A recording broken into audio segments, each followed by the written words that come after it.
ಗೋಪಿಕಾಸ್ತ್ರೀಯರು 8 ಜನ, ಅಲ್ಲಿ 7 ಜನ ಇಲ್ಲ, 6 ಜನ ಇಲ್ಲ, 5 ಜನ ಇಲ್ಲ ಅಥವಾ ಸಂಖ್ಯೆನ ಹೇಳದೇ ಇದ್ರೂ ನಡೀತಿತ್ತು. ಯೇಸುಕ್ರಿಸ್ತನ ಶಿಲುಬೆಗೇರಿಸ್ಬಿಡ್ತೀವಿ, ಸಾಕ್ರೆಟಿಸ್‌ಗೆ ವಿಷ ಕೊಡಿಸ್ಬಿಡ್ತೀವಿ. ಎಲ್ಲರೂ ಪವಾಡದ ಹಿಂದೆ ಹೋದ್ರೆ ಹೊರತು ಯಾರು ಅದರ ತತ್ವದ ಹಿಂದೆ ಹೋಗ್ಲಿಲ್ಲ.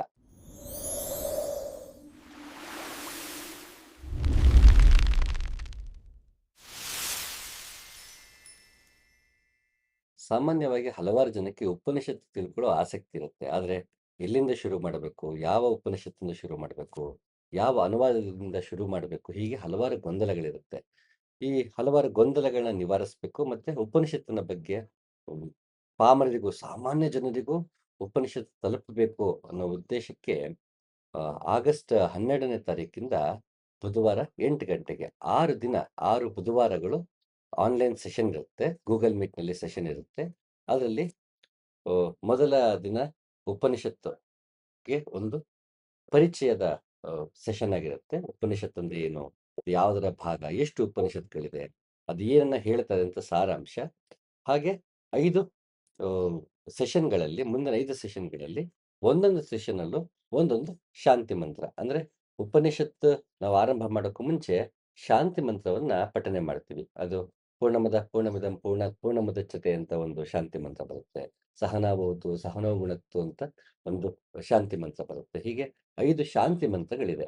ಒಂದೊಂದು ಶಾಂತಿ ಮಂತ್ರವನ್ನು ನಾವು ಪೂರ್ಣವಾಗಿ ಅರ್ಥ ಮಾಡ್ಕೊಂಡ್ರೆ ನಮ್ಗೆ ಇಡೀ ಉಪನಿಷತ್ತಿನ 10 ಉಪನಿಷತ್ತುಗಳಿದೆ.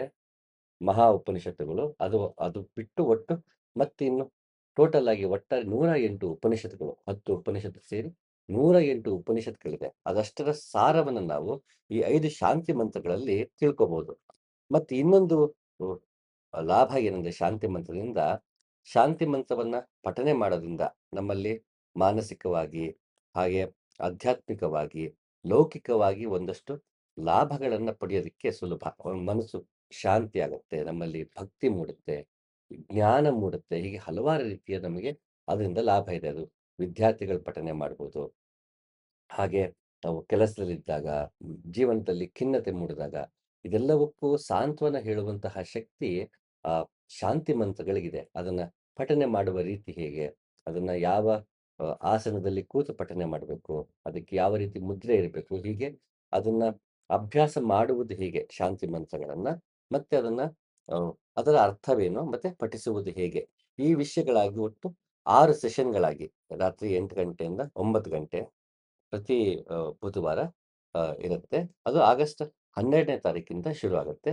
ಆಸಕ್ತರು ನನ್ನ ಸಂಪರ್ಕಿಸಿ ಅದಕ್ಕೆ ರಿಜಿಸ್ಟರ್ ಆಗಬಹುದು. ಹಾಗೆ ಮೊನ್ನೆ ಹರಿಭಕ್ತಿ ಸಾರದಲ್ಲಿ ಗೋಪಿಜಾರ ಅನ್ನೋ ಒಂದು ಪದನ ಹಾಗೆ ಬಿಟ್ಟಿದ್ದೆ. ಆ ಹೆಸರನ್ನ ಹಾಗೆ ಬಿಟ್ಟಿದ್ದೆ. ಅದು ಬೇರೆಯಾಗಿ ನೋಡೋಣ, ಪ್ರತ್ಯೇಕವಾಗಿ ಒಂದು ಸಂಚಿಕೆಯಲ್ಲಿ ನೋಡೋಣ.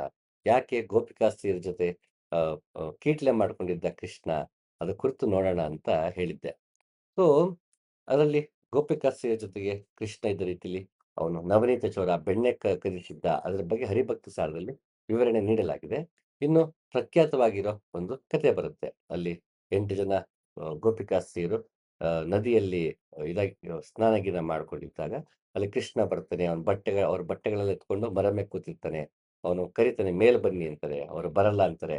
"ನೀವು ಮೇಲ್ ಬಂದಿಲ್ಲ ಅಂದ್ರೆ ನಾನು ಕೊಡಲ್ಲ." ಕೈ ಮೇಲೆತ್ತಿ ಹೀಗೆ ನಮಸ್ಕಾರ ಮಾಡಿ ಪೂರ್ತಿಯಾಗಿ, "ಆಗ ನಿಮಗೆ ಸೀರೆ ಬಟ್ಟೆಯನ್ನ ಕೊಡ್ತೀನಿ" ಅಂತ ಕೃಷ್ಣ ಹೇಳಿದಾಗ ಅವರು ಸಂಪೂರ್ಣವಾಗಿ ಶರಣಾಗಿ ಕೈ ಜೋಡಿಸಿ ಮೇಲೆತ್ತಿ ನಮಸ್ಕಾರ ಮಾಡಿದಾಗ ಕೃಷ್ಣ ಬಟ್ಟೆ ಕೊಡ್ತಾನೆ ಅಂತ ಕತೆ.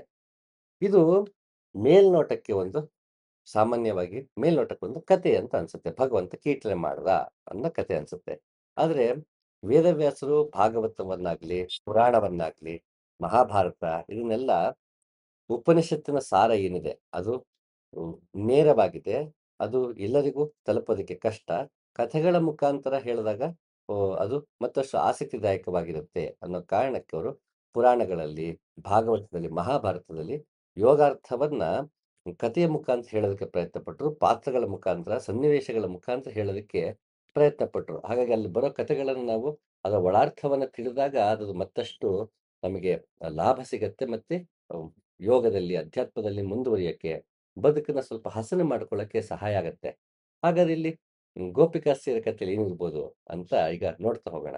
ಅಲ್ಲಿ ನದಿಯಲ್ಲಿ ಇದ್ದಂತಹ ಗೋಪಿಕಾಸ್ತ್ರೀಯರು 8 ಜನ.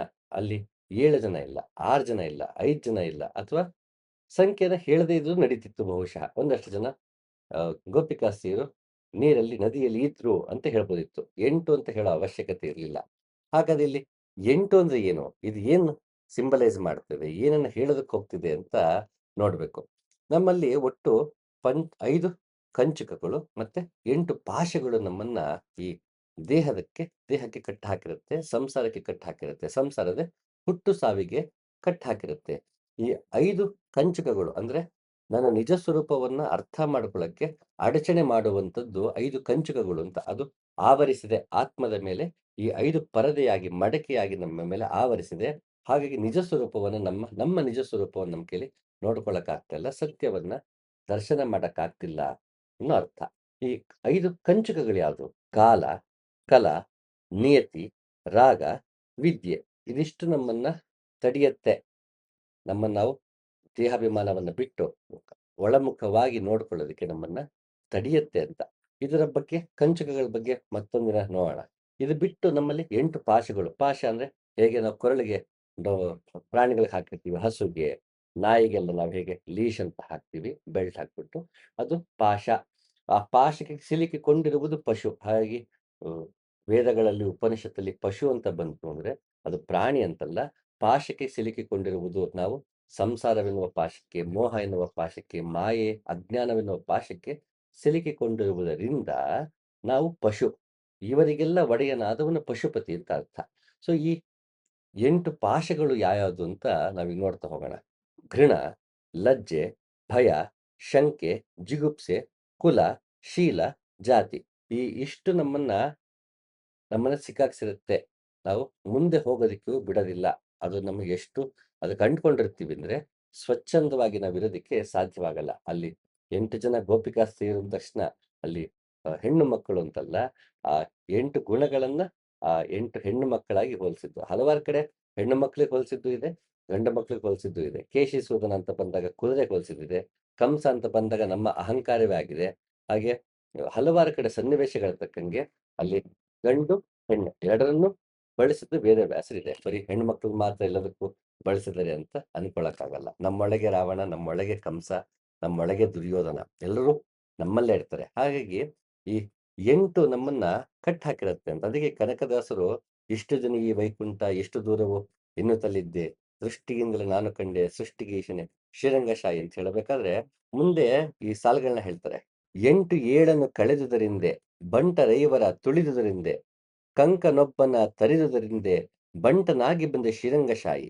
ಇಲ್ಲಿ 8 ಅಂದ್ರೆ ಅಷ್ಟಪಾಶಗಳು, 7 ಅಂದ್ರೆ ಪಂಚ ಇಂದ್ರಿಯಗಳು, ಮನಸ್ಸು ಮತ್ತೆ ಬುದ್ಧಿ. ಹಾಗೆ ಮತ್ತೆ 5 ಅಂತ ಹೇಳಿದಾಗ 5 ಕಂಚುಕಗಳು, ಒಬ್ಬನ್ನ ನಾನು ಸಂಹಾರ ಮಾಡಿದೆ ಅನ್ನೋದು ಅದು ಅಹಂಕಾರ. ಇವಿಷ್ಟವನ್ನು ಮೀರಿದಾಗ ನಮಗೆ ಭಗವಂತ ಕಾಣ್ತಾನೆ ಅಂತ ಹೇಳ್ಬೇಕಾರೆ ಇಲ್ಲಿ 8 ಅಂತ ಅದನ್ನ ಕನ್ವೆ ಮಾಡ್ತಾರೆ. ಹಾಗಾದ್ರೆ ಇಲ್ಲಿ ಗೋಪಿಕಾಸ್ತ್ರೀಯರು ನದಿಯಲ್ಲಿದ್ರು ಅಂದ್ರೆ ಏನು? ನಾವು ನಮ್ಮದೇ ಒಂದು ಸಂಸಾರದಲ್ಲಿದ್ದಾಗ ಈ 8 ಗುಣಗಳ ಜೊತೆಗೆ ನಾವು ಸಂಸಾರದಲ್ಲಿ ಇರ್ತೀವಿ. ಅಲ್ಲೇ ಹ್ಮ್, ನಮ್ಮ ಕ್ರೀಡೆಯಲ್ಲಿರ್ತೀವಿ. ಬದುಕೆನ್ನುವ ಕ್ರೀಡೆಯಲ್ಲಿ ನಾವಿರ್ತೀವಿ. ಆದ್ರೆ ಬದುಕಿನ ಕ್ರೀಡೆಯಲ್ಲಿದ್ದಾಗಲೂ ಭಗವಂತ ನೆನಪಿದೆ. ದೇವ್ರ ಬಗ್ಗೆ ಅಲ್ಲೆಲ್ಲೋ ಕೇಳಿದ್ದೆ, ದೇವ್ರ ಬಗ್ಗೆ ಇಲ್ಲೆಲ್ಲೋ ಕೇಳಿದ್ದೆ, ಅದು ಯಾವ ದೇವಸ್ಥಾನಕ್ಕೆ ಹೋಗ್ತೀನಿ, ಭಗವಂತ ನಾನು ಪೂಜೆ ಮಾಡ್ತೀನಿ, ನಮಾಜ್ ಮಾಡ್ತೀನಿ. ಇದೆಲ್ಲವೂ ಇದೆ. ಭಗವಂತನ ಬಗ್ಗೆ ಒಂದು ಭಯ ಇರುತ್ತೆ, ಭಕ್ತಿ ಇರುತ್ತೆ, ಪ್ರೀತಿ ಇರುತ್ತೆ ಅಥವಾ ಅವನ ಬಗ್ಗೆ ಕುತೂಹಲ ಇರುತ್ತೆ, ಆಸಕ್ತಿ ಇರುತ್ತೆ. ಇದೆಲ್ಲವೂ ಒಂದಲ್ಲ ಒಂದು ರೀತಿ ಬೆಳಗ್ಗಿಂದ ಸಂಜೆ ನಾವು ಜೀವನದಲ್ಲಿ ಒಂದಲ್ಲ ಒಂದು ರೀತಿ ನಾವು ಭಗವಂತನ ನೆನಪಿಸ್ಕೊತಾನೆ ಇರ್ತೀವಿ. ಅವನು ಹಾಗಿದ್ದಾನಂತೆ, ಹೀಗಿದ್ದಾನಂತೆ, ಅವನ ಲೀಲೆಗಳು ಹಾಗಂತೆ, ಅವನು ಯಾರಿಗೋ ಒಳ್ಳೇದು ಮಾಡಿದಂತೆ, ಇನ್ನೆಲ್ಲ ಪವಾಡ ತೋರಿಸಿದಂತೆ, ಅಲ್ಲೆಲ್ಲ ಅವತರಿಸ್ಬಿಟ್ಟಂತೆ. ಹೀಗೆ ನಮಗೆ ಅವನ ಬಗ್ಗೆ ಮಾತಾಡ್ತಿರ್ತೀವಿ. ಸಂಸಾರದಲ್ಲಿ ಇದ್ದಾಗ ಅವನ ಬಗ್ಗೆ ಮಾತಾಡ್ತಿರ್ತೀವಿ. ಆದ್ರೆ ಅವನು ಹ್ಮ್ ಭಗವಂತ ಕೇಳಿಸ್ಕೊತಾ ಇರ್ತಾನೆ. ಓಹ್! ನನ್ನ ಬಗ್ಗೆ ಇಷ್ಟೆಲ್ಲ ನಿಮ್ಗೆ ಆಸಕ್ತಿ ಇದೆಯಾ? ಸರಿ, ನಾನು ನಿಮಗೆ ದರ್ಶನವನ್ನ ಕೊಡ್ತೀನಿ. ಆದ್ರೆ ನೀವು ನೀರಿಂದ ಎದ್ದು ಬರಬೇಕು. ಸಂಸಾರದಿಂದ ಎದ್ದು ಬರಬೇಕು. ಆ 8 ಗುಣಗಳನ್ನು ಬಿಟ್ಟು ಬರಬೇಕು. ಆಗ ನಿಮಗೆ ವಾಪಸ್ಸು ನಿಮ್ಮ ಬಟ್ಟೆಯನ್ನ ಕೊಡ್ತೀನಿ. ನಾವು ಬದುಕಿನ ಲಂಪಾಡ್ ನಾವಿದ್ದಾಗ ಭಗವಂತ ನಾವು ಬಟ್ಟೆ ಅಂತ ಬಂದಾಗ ಇದು ಮಾನ. ಮಾನ ಅಂದ್ರೆ ಅಳತೆ. ನಾವು ಒಂದಷ್ಟು ನಾವು ಅಳತೆ ಮಾಡ್ಕೊಂಡಿರ್ತೀವಿ. ನಾನು ಒಳ್ಳೆಯವನು, ನಾನು ಕೆಟ್ಟವನು ಅಥವಾ ನನಗೆ ಕೀಳರಿಮೆ ಇದೆ, ನಾನು ಬಡವ, ಶ್ರೀಮಂತ. ನಾನೇ ಒಂದು ಅಳತೆ ಮಾಡ್ಕೊಂಡ್ಬಿಟ್ಟಿರ್ತೀವಿ. ಭಗವಂತ ಮುಂದೆ ಹೋಗ್ಬೇಕಾದ್ರೆ ನಾನೇನು ದೊಡ್ಡ ಪಾಮರ ಅನ್ನೋ ಹಾಗೆ ನಾವು ಕೈ ಮುಕ್ಕೊಂಡು ನಾವು ಅಮಾಯಕನಂತೆ ಅಜ್ಞಾನಿಯಂತೆ, ಪಾಮರನಂತೆ, ನನಗೇನೋ ಬೇಕಂತೆ, ನಾನು ಅಸಹಾಯಕನಂತೆ ಅಂತ ಹೀಗೆಲ್ಲ ನಾಟಕ ಮಾಡ್ಕೊಂಡು ಭಗವಂತನ ಮುಂದೆ ಹೋಗ್ತಿರ್ತೀವಿ. ಅಂತಹ ನಾಟಕದ ಪರದೆಯನ್ನ ಭಗವಂತ ಎತ್ತಿಟ್ಕೊಂಡ್ಬಿಟ್ಟಿರ್ತದಂತೆ. ನೋಡು ವಾಪಸ್ ಬರ್ತೀಯಾ? ಅದನ್ನ ಕೊಡ್ತೀನಿ ಅಂತ. ನಾವು ಹಿಂಜರಿತೀವಿ ಭಗವಂತನ ಮುಂದೆ ನಗ್ನವಾಗಿ ಮುಂದೆ ನಿಲ್ಲೋದಕ್ಕೆ ನಾವು ಅಂಜ್ತೀವಿ. ಅದಕ್ಕೆ ಹೇಳ್ತೇನೆ, "ನೀನು ನಗ್ನವಾಗಿ ಬಾ. ಆಗ ನಾನು ನಿನಗೆ ಸರ್ವಧರ್ಮಾನ್ ಪರಿತ್ಯಜ್ಯ ಮಾಮೇಕಂ ಶರಣಂ ವ್ರಜ" ಅನ್ನೋ ಹಾಗೆ ಎಲ್ಲ ಧರ್ಮವನ್ನು ತೊರೆದು ನನ್ನಲ್ಲಿ ಶರಣಾಗು. ನಾನು ನಿನಗೆ ಜ್ಞಾನವನ್ನ ನೀಡ್ತೀನಿ, ದರ್ಶನವನ್ನ ನೀಡ್ತೀನಿ ಅಂತ ಕೃಷ್ಣ ಹೇಳ್ತಾ ಇದ್ದಾನೆ. ಇದು ಪ್ರತಿಯೊಬ್ಬನ ಜೀವನದಲ್ಲಿ ಆಗುವಂಥದ್ದು. ಹಾಗಾದ್ರೆ ಈ 8 ಗುಣಗಳೇನಿದೆ, ಈ ಅಷ್ಟಪಾಶಗಳು, ಯಾಕದು ನಮ್ಮನ್ನ ಭಗವಂತನ ಕಡೆಗೆ ಹೋಗೋದಕ್ಕೆ ತಡೀತಿದೆ ಅಂತ ನಾವು ತಿಳ್ಕೊಂಡಾಗ, ಆ 8 ಗುಣಗಳು ನಮ್ಮಲ್ಲಿದೆಯಾ? ಇದ್ರೆ ಯಾವ ರೀತಿ ಇದೆ? ಅದನ್ನ ಮೀರೋದು ಹೇಗೆ? ಅದನ್ನ ನಾವು ತಿಳ್ಕೊಳ್ಳೋಕೆ ಸಾಧ್ಯ ಆಗತ್ತೆ. ಮೊದಲು ಘೃಣ ಅನ್ನತ್ತೆ. ಘೃಣ ಅಂದ್ರೆ ತಿರಸ್ಕಾರ ಅಂತ. ಈಗ ತಿರಸ್ಕಾರ ಅಂತ ಬಂದಾಗ ನಮ್ಮಲ್ಲಿ 3 ರೀತಿಯ ತಿರಸ್ಕಾರಗಳಿರುತ್ತೆ ಕ್ಯಾಟಗರೈಸ್ ಮಾಡಿದಾಗ. ಒಂದು, ನಾವು ಸತ್ಯದ ನಿರಾಕರಣೆ ಮಾಡ್ತೀವಿ. ಹಾಗೆ ಗುರು ನಿರಾಕರಣೆ ಮತ್ತೆ ಲೌಕಿಕ ನಿರಾಕರಣೆ. ಈ 3 ರೀತಿಯ ನಿರಾಕರಣೆಗಳನ್ನ ನಾವು ಮಾಡ್ತೀವಿ. ಈ ಸತ್ಯದ ನಿರಾಕರಣೆ ಅಂತಂದ್ರೆ, ನಾವು ಒಂದು ರೀತಿಯ ಕಲ್ಪನೆಗೆ ಅಥವಾ ಒಂದು ಸಿದ್ಧಾಂತಕ್ಕೆ ನಾವು ಸಿಲುಕಿಕೊಂಡಿದ್ದೀವಿ. ಅದರ ಹೊರತು ಬೇರೆ ಎಲ್ಲ ಮತಗಳು ತಪ್ಪು. ಬೇರೆ ಎಲ್ಲ ಸಿದ್ಧಾಂತಗಳು ತಪ್ಪು. ನಾವು ಈ ರೀತಿ ಸರಿ ತಪ್ಪುವಿನಲ್ಲಿ ಬೇರೆ ಎಲ್ಲ ಸಿದ್ಧಾಂತಗಳನ್ನ ತಿರಸ್ಕರಿಸ್ತಾ ಇರ್ತೀವಿ. ನಾವು ಯಾವುದೋ ಒಂದು ನಂಬಿದೀವಿ, ಅದೇ ಸತ್ಯ ಅನ್ಕೋತೀವಿ. ನಾವು ಸತ್ಯವನ್ನು ನಂಬಿದ್ದಲ್ಲ, ನಾವು ನಂಬಿರುವುದೇ ಸತ್ಯ ಆಗ್ಬಿಡುತ್ತೆ. ಆಗ ಸತ್ಯವನ್ನೇ ತಿರಸ್ಕರಿಸಿದ ಹಾಗೆ. ಅದಕ್ಕೆ ಉಪನಿಷತ್ತು ಯಾವುದನ್ನು ನೀನು ಇದು ಎಂದು ತಿಳಿದಿದ್ದೀಯೋ ಅದು ಇದಲ್ಲ ಅಂತ ಹೇಳುತ್ತೆ ಕೇನೋಪನಿಷತ್ತು. ನಾನು ಭಗವಂತ ನನಗೆ ಗೊತ್ತು ಅಂತ ನಾನು ಅನ್ಕೊಂಡ್ಬಿಟ್ರೆ ಅದಲ್ಲ. ಯಾಕೆಂದ್ರೆ ಅದು ನಿನ್ಗೆ ಹೊರಗಿಂದ ಬಂದ ಮಾಹಿತಿ, ಎರವಲು ಪಡೆದ ಮಾಹಿತಿ, ನಿನ್ನ ಅನುಭವದ್ದಲ್ಲ, ನಿನ್ನ ದರ್ಶನದ್ದಲ್ಲ. ಹಾಗಾಗಿ ಅದು ನಿನ್ನದಲ್ಲ.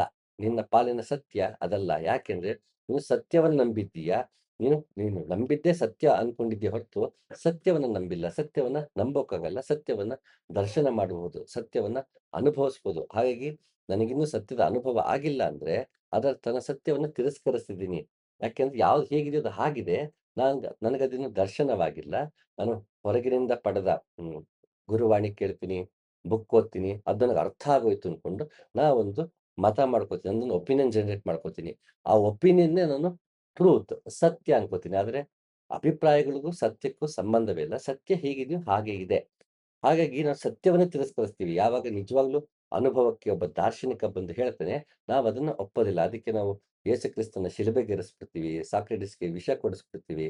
ಹ್ಮ್, ಬಸವಣ್ಣನವರಂಥ ಚಳುವಳಿನ ನಾವು ಅಹ್, ಅಹ್, ಹ್ಮ್, ಕೊಂದು ಹಾಕ್ಬಿಡ್ತೀವಿ ಆ ಚಳುವಳಿನ. ಹೀಗೆ ಪ್ರತಿ ಬಾರಿಯೂ ಆಗತ್ತೆ. ಪುರಂದರದಾಸರು, ಕನಕದಾಸರಿಗೆ ಎಲ್ಲವಾಗ್ಲೂ ಭಿಕ್ಷೆ ಸಿಕ್ಕಿದೆ ಅಂತ ಹೇಳಕ್ಕಾಗಲ್ಲ. ಅದಕ್ಕೆ ಇಕ್ಕಲಾರೆ ಕೈ ಎಂಜಲು, ಚಿಕ್ಕ ಮಕ್ಕಳು ಅಳುತ್ತವೆ ಹೋಗೋ ದಾಸಯ್ಯ ಅಂತ ದಾಸರು ಕೀರ್ತನೆ ಬರೀತಾರೆ. ತದನಂತರ ಅದಕ್ಕೆಲ್ಲ ಗುರುಗಳೆಲ್ಲ ಕೊನೆಗೆ ಪವಾಡಗಳು ಮಾಡ್ತಾ, ಮತ್ತೊಂದು ಮಾಡ್ತಾ, ಹಿಂಗಾರು ಜನ ನಮ್ಮನ್ನ ಒಪ್ಲಿ, ನಮ್ಮ ಮಾತು ಕೇಳಲಿ ಅನ್ನೋ ಹಾಗೆ ಕೊನೆಗೆ ಪ್ರದರ್ಶನ ಮಾಡಿ ಜನರನ್ನ ನಾನೊಬ್ಬ ವಿಶೇಷವಾದ ವ್ಯಕ್ತಿ ಅನ್ನೋ ಹಾಗೆ ಅದನ್ನ ಸಾಬೀತುಪಡಿಸಿ ಅವರ ಗುಣವಾಣಿಯನ್ನ ಹೇಳ್ಬೇಕಾಗಿ ಬಂತು. ಆಗ್ಲೂ ಕೂಡ ಎಲ್ಲರೂ ಪವಾಡದ ಹಿಂದೆ ಹೋದ್ರೆ ಹೊರತು ಯಾರು ಅದರ ತತ್ವದ ಹಿಂದೆ ಹೋಗ್ಲಿಲ್ಲ. ಯಾರಿಗೂ ನಿಜ ಹೇಳ್ಬೇಕಂದ್ರೆ ಸತ್ಯ ಯಾರಿಗೂ ಬೇಡ. ಅದಕ್ಕೆ ಉಪೇಂದ್ರ ಚೆನ್ನಾಗಿ ಅಂತಾರೆ ಉಪೇಂದ್ರ ಸಿನಿಮಾಲಿ. ಸತ್ಯ ಕಹಿ ಔಷಧಿ ಇದ್ದಂಗೆ, ಸುಳ್ಳು ಅನ್ನೋದು ಮಜಾ ಕೊಡೋ ಆಲ್ಕೋಹಾಲ್ ಇದ್ದಂಗೆ, ಎಲ್ರಿಗೂ ಆ ಕಿಕ್ ಬೇಕು ಅಂತಾರಲ್ಲ, ಅದು ನಿಜ ಉಪೇಂದ್ರ ಹೇಳಿದ್ದು. ಹಾಗೆ ನಾವು ಸತ್ಯವನ್ನೇ ನಿರಾಕರಿಸ್ತಾ ಇರ್ತೀವಿ. ಯಾಕೆಂದ್ರೆ ಸತ್ಯವನ್ನು ಒಪ್ಕೊಳ್ಬೇಕು ಅಂತ ಹೋದಾಗ ನಮ್ಮಲ್ಲಿ ಒಂದಷ್ಟು ಕಳ್ಕೋಬೇಕಾಗತ್ತೆ. ನಾವು ಕಳ್ಕೊಳ್ಳೋಕೆ ರೆಡಿ ಇಲ್ಲ. ಹಾಗಾಗಿ ತಿರಸ್ಕಾರ, ಸತ್ಯವನ್ನೇ ತಿರಸ್ಕಾರ ಮಾಡ್ತಿರ್ತೀವಿ. ಪ್ರತಿಯೊಬ್ಬರು ನಮ್ಮಲ್ಲಿ ನಾವೇ ಕೇಳ್ಕೋಬೇಕಾದ್ದು. ನಿಜವಾಗ್ಲೂ ಸತ್ಯ ಬೇಕು ಅಂತ ಇದೀನಿ. ನನಗೆ ಬೇಕಿರೋ ಸತ್ಯಕ್ಕೆ ನಾನು ಅರ್ಹನಿದ್ದೀನಾ? ನಾನದು ನಿಜವಾಗ್ಲೂ ಪಡ್ಕೊಳ್ಳೋಕ್ಕೆ ನಾನು ತಯಾರಿದ್ದೀನಾ? ಅಂತ ನಾವು ಯೋಚನೆ ಮಾಡಬೇಕು. ಹಲವು ಬಾರಿ ನಮ್ಮ ಜೀವನದಲ್ಲಿ ಸತ್ಯ ಗೋಚರವಾಗೋ ಸಂದರ್ಭ ಬಂದಿರುತ್ತೆ. ಅದು ಗುರುವಾಣಿಯಿಂದಲೋ, ಅಧ್ಯಾತ್ಮದಿಂದಲೋ, ಯೋಗ ಮಾರ್ಗದಿಂದಲೋ, ಯಾವುದೋ ಒಂದು ಕಡೆಯಿಂದ ನಮಗೆ ಸತ್ಯ ಗೋಚರವಾಗೋ ಅವಕಾಶ ಸಿಕ್ಕತ್ತೆ. ಅದನ್ನ ತಿರಸ್ಕಾರದಿಂದ ನಾವು ಕಳ್ಕೊತಾ ಹೋಗ್ತಿರ್ತೀವಿ. ಯಾಕೆಂದ್ರೆ ನನಗಿನ್ನು ಎಲ್ಲವನ್ನೂ ಕಳ್ಕೊಳ್ಳೋಕೆ ನಾನು ರೆಡಿ ಇರಲ್ಲ. ಆ ಪಾಶಕ್ಕೆ ಅಂಟ್ಕೊಂಡಿರ್ತೀನಿ. ಅದ್ಯಾವುದು ಅಂದ್ರೆ ತಿರಸ್ಕಾರ. ಈ ತಿರಸ್ಕಾರ ನಮ್ಮನ್ನ ದೂರ ಮಾಡಿಸ್ತಾ ಹೋಗುತ್ತೆ. ಹಾಗೆ ಗುರುವಾಣಿಯನ್ನು ಅಷ್ಟೇ ನಾವು ಒಬ್ಬ ಗುರು ಹೀಗಿರ್ತಾನೆ ಅಂತ ನಾವು ನಾಮರೂಪಗಳಿಗೆ ಸಿಗಾಕೊಂಡ್ರೆ, ಅವನು ಗಡ್ಡ ಬಿಟ್ಟಿರ್ತಾನೆ, ಅವನು ಒಂದು ಅದಕ್ಕೆ ಅಂತ ಒಂದು ಯೂನಿಫಾರ್ಮ್ ಹಾಕಿರ್ತಾನೆ, ಅವನು ಕಾವಿ ಹಾಕಿರ್ತಾನೆ, ಅಥವಾ ಮೌಲ್ವಿ ಆದ್ರೆ ಗಡ್ಡ ಬಿಟ್ಟಿರ್ತಾನೆ. ಹೀಗೆ ಒಂದಷ್ಟು ನಾವೇ ಮಾಡ್ಕೊಂಡ್ರೆ, ಪಾದ್ರಿ ಆಗಿರೋನು ಹೀಗಿರ್ತಾನೆ ಅಂತ ನಾವೊಂದು ಓಹ್! ನಮಗೆ ಗೊತ್ತಿಲ್ಲದೆ ಒಂದು ಮಾನದಂಡ ಮಾಡ್ಕೊಂಡ್ಬಿಟ್ರೆ, ಆ ಮಾನದಂಡದೊಳಗೆ ನಾವು ಇರ್ತೀವಿ ಅಂತಂದ್ರೆ, ಆಗ ನಾನು ಮುಸಲ್ಮಾನ್ ಆಗಿದ್ರೆ ಮೌಲ್ವಿ ಮಾತು ಮಾತ್ರ ಕೇಳ್ತೀನಿ. ಕ್ರಿಶ್ಚಿಯನ್ ಆಗಿದ್ರೆ ಪಾದ್ರಿ ಮಾತು ಮಾತ್ರ ಕೇಳ್ತೀನಿ. ನಾನು ಹಿಂದೂ ಆಗಿದ್ರೆ ಸ್ವಾಮೀಜಿಗಳ ಮಾತು ಮಾತ್ರ ಕೇಳ್ತೀನಿ. ಇಲ್ವಾ? ಆತ ಒಬ್ಬ ತನ್ನನ್ನು ತಾನು ಡಿಕ್ಲೇರ್ ಮಾಡ್ಕೊಂಡಿದ್ದ, ನನಗೆ ಜ್ಞಾನೋದಯ ಆಗಿದೆ, ಸತ್ಯ ಸಾಕ್ಷಾತ್ಕಾರ ಆಗಿದೆ, ನಾನೇ ಶಿವನಾಗಿದ್ದೀನಿ ಅಂತೇನಾದ್ರು ಹೇಳ್ಬಿಟ್ರೆ ಅದನ್ನ ನಾವು ನಂಬೋಂಥವರಾಗಿದ್ರೆ ಅವಾಗೇನ್ ಮಾಡ್ತೀವಿ? ಅವನನ್ನ ಒಪ್ತೀವಿ. ಇನ್ನೆಲ್ಲವನ್ನು ತಿರಸ್ಕರಿಸ್ತಾ ಹೋಗ್ತಿರ್ತೀವಿ. ಅಥವಾ ನಾನು ಹ್ಮ್, ಹಿಂದೂ ಆಗಿದ್ರೆ ಮುಸಲ್ಮಾನ ಸೂಫೀಸ್ ಅಂತ ಹೇಳೋದನ್ನ ನಾನು ಒಪ್ಪೋದೇ ಇಲ್ಲ. ನಾನು ಮುಸಲ್ಮಾನ್ ಆಗಿದ್ರೆ ಜೀಸಸ್ ಮಾತನ್ನ ನಾನು ಒಪ್ಪೋದೇ ಇಲ್ಲ. ಅಲ್ಲೂ ಮತ್ತೆ ಗುರುವಾಣಿಯನ್ನ ತಿರಸ್ಕರಿಸ್ತಾ ಹೋಗ್ತಿರ್ತೀವಿ. ಸಾಮಾನ್ಯ ನನ್ನ ವಿಷಯದಲ್ಲಿ ಆ ರೀತಿ ಆಗುತ್ತೆ. ಅ ಮೂಲತಃ ಹ್ಮ್, ಬೆಳೆದು ಬಂದ ಸಂಪ್ರದಾಯ ಮಾಧ್ವ ಸಂಪ್ರದಾಯ. ಮನೆಯಲ್ಲಿ ಮಾಧ್ವ ಸಂಪ್ರದಾಯ ಇತ್ತು. ಆದ್ರೆ ನನಗೆ ಮಧ್ವಾಚಾರ್ಯರ ಕೃತಿಗಳ ಮೇಲೂ ಅಷ್ಟೇ ಪ್ರೀತಿ, ಶಂಕರಾಚಾರ್ಯರ ಮೇಲೆ ಅಷ್ಟೇ ಪ್ರೀತಿ, ಬಸವಣ್ಣ, ರೂಮಿ, ಯೇಸು ಕ್ರಿಸ್ತ, ಬುದ್ಧ, ಬೋಧಿಧಮ್ಮ, ಲಲ್ಲೇಶ್ವರಿ ಹೀಗೆ ಹಲವು ಬಗೆಯ ದಾರ್ಶನಿಕರ ಗ್ರಂಥಗಳನ್ನ, ಗುರುವಾಣಿಗಳನ್ನ ಕೇಳ್ತಾ, ಎಲ್ಲಾ ರೀತಿಯ ಸಾಧು ಸಂತರ ಸಹವಾಸದಲ್ಲೇ ಬೆಳೆದ್ರಿಂದ ನನಗೆ ಇದು ಸರಿ, ಅದು ತಪ್ಪು ಬರ್ಲಿಲ್ಲ. ಎಲ್ಲವೂ ಕೊನೆಗೆ ಕರ್ಕೊಂಡು ಹೋಗೋದು ಒಂದೇ ಜಾಗಕ್ಕಾದ್ರಿಂದ, ಎಲ್ಲರೂ ಕೊನೆಗೆ ಸೇರೋದು ಸಾಗರಕ್ಕೆ ಆದ್ರಿಂದ, ನನ್ನ ಸ್ವಧರ್ಮಕ್ಕೆ ತಕ್ಕಂತ ಮಾರ್ಗವನ್ನ ಅನುಸರಿಸಬೇಕು ಅನ್ನೋದು ಅರಿವಾಗ್ತಾ ಹೋಯ್ತು. ಎಲ್ಲ ರೀತಿಯ ಮಾರ್ಗಗಳನ್ನು ಅನ್ವೇಷಣೆ ಮಾಡ್ತಾ. ಹಾಗೆ ಕೆಲವೊಂದ್ಸಲಿ ಏನಾಗತ್ತೆ, ಈ ಅ ದ್ವೈತಿಗಳು ಅಂತ ಬಂದಾಗ ನಾನು ಶಂಕರಾಚಾರ್ಯರ ಬಗ್ಗೆ ಮಾತಾಡ್ತೀನಿ ಅಂತ ಕೋಪ. ನೀನು ಶಂಕರಾಚಾರ್ಯರು ಜಾಸ್ತಿ ಮಾತಾಡ್ತೀಯ ಅಂತ. ಇನ್ನು ಕೆಲವರು ಅದ್ವೈತಿಗಳಿಗೆ ನೀವು ಮಾಧ್ವರಾಗಿದ್ರು ಶಂಕರಾಚಾರ್ಯರು ಮಾತಾಡ್ತೀರ ಅಂತ ಪ್ರೀತಿ. ಇಲ್ಲಿ ನೋಡ್ಬೇಕಿದ್ದಿದ್ದು ಶಂಕರಾಚಾರ್ಯರ ವಿಷಯವನ್ನ ಏನ್ ಹೇಳ್ತಿದ್ದೀನಿ? ಆ ತತ್ವವನ್ನ ವ್ಯಕ್ತಪಡಿಸೋದ್ರಲ್ಲಿ ಅಥವಾ ಕಮ್ಯುನಿಕೇಟ್ ಮಾಡೋದ್ರಲ್ಲಿ ಏನಾದ್ರು ಕುಂದುಕೊರತೆ ಇದೆಯಾ? ಅಥವಾ ಇಲ್ಲ ಅಂದ್ರೆ ಅದು ನಮಗೆ ಹೇಗೆ ಅರ್ಥ ಆಯ್ತು? ಇದ್ರ ಕಡೆಗಷ್ಟೇ ಗಮನ ಇರ್ಬೇಕಾಗತ್ತೆ. ಆದ್ರೆ ಅದು ಅಲ್ಲಿ ಗಮನ ಇರಲ್ಲ. ನಾನು ಮಾಧ್ವನಾಗಿ ಶಂಕರಾಚಾರ್ಯ ಹೇಳ್ತಾ ಇದ್ದೀನಿ ಅನ್ನೋ ವಿಷಯಕ್ಕೆ ಕೆಲವ್ರಿಗೆ ಖುಷಿನೂ ಆಗುತ್ತೆ.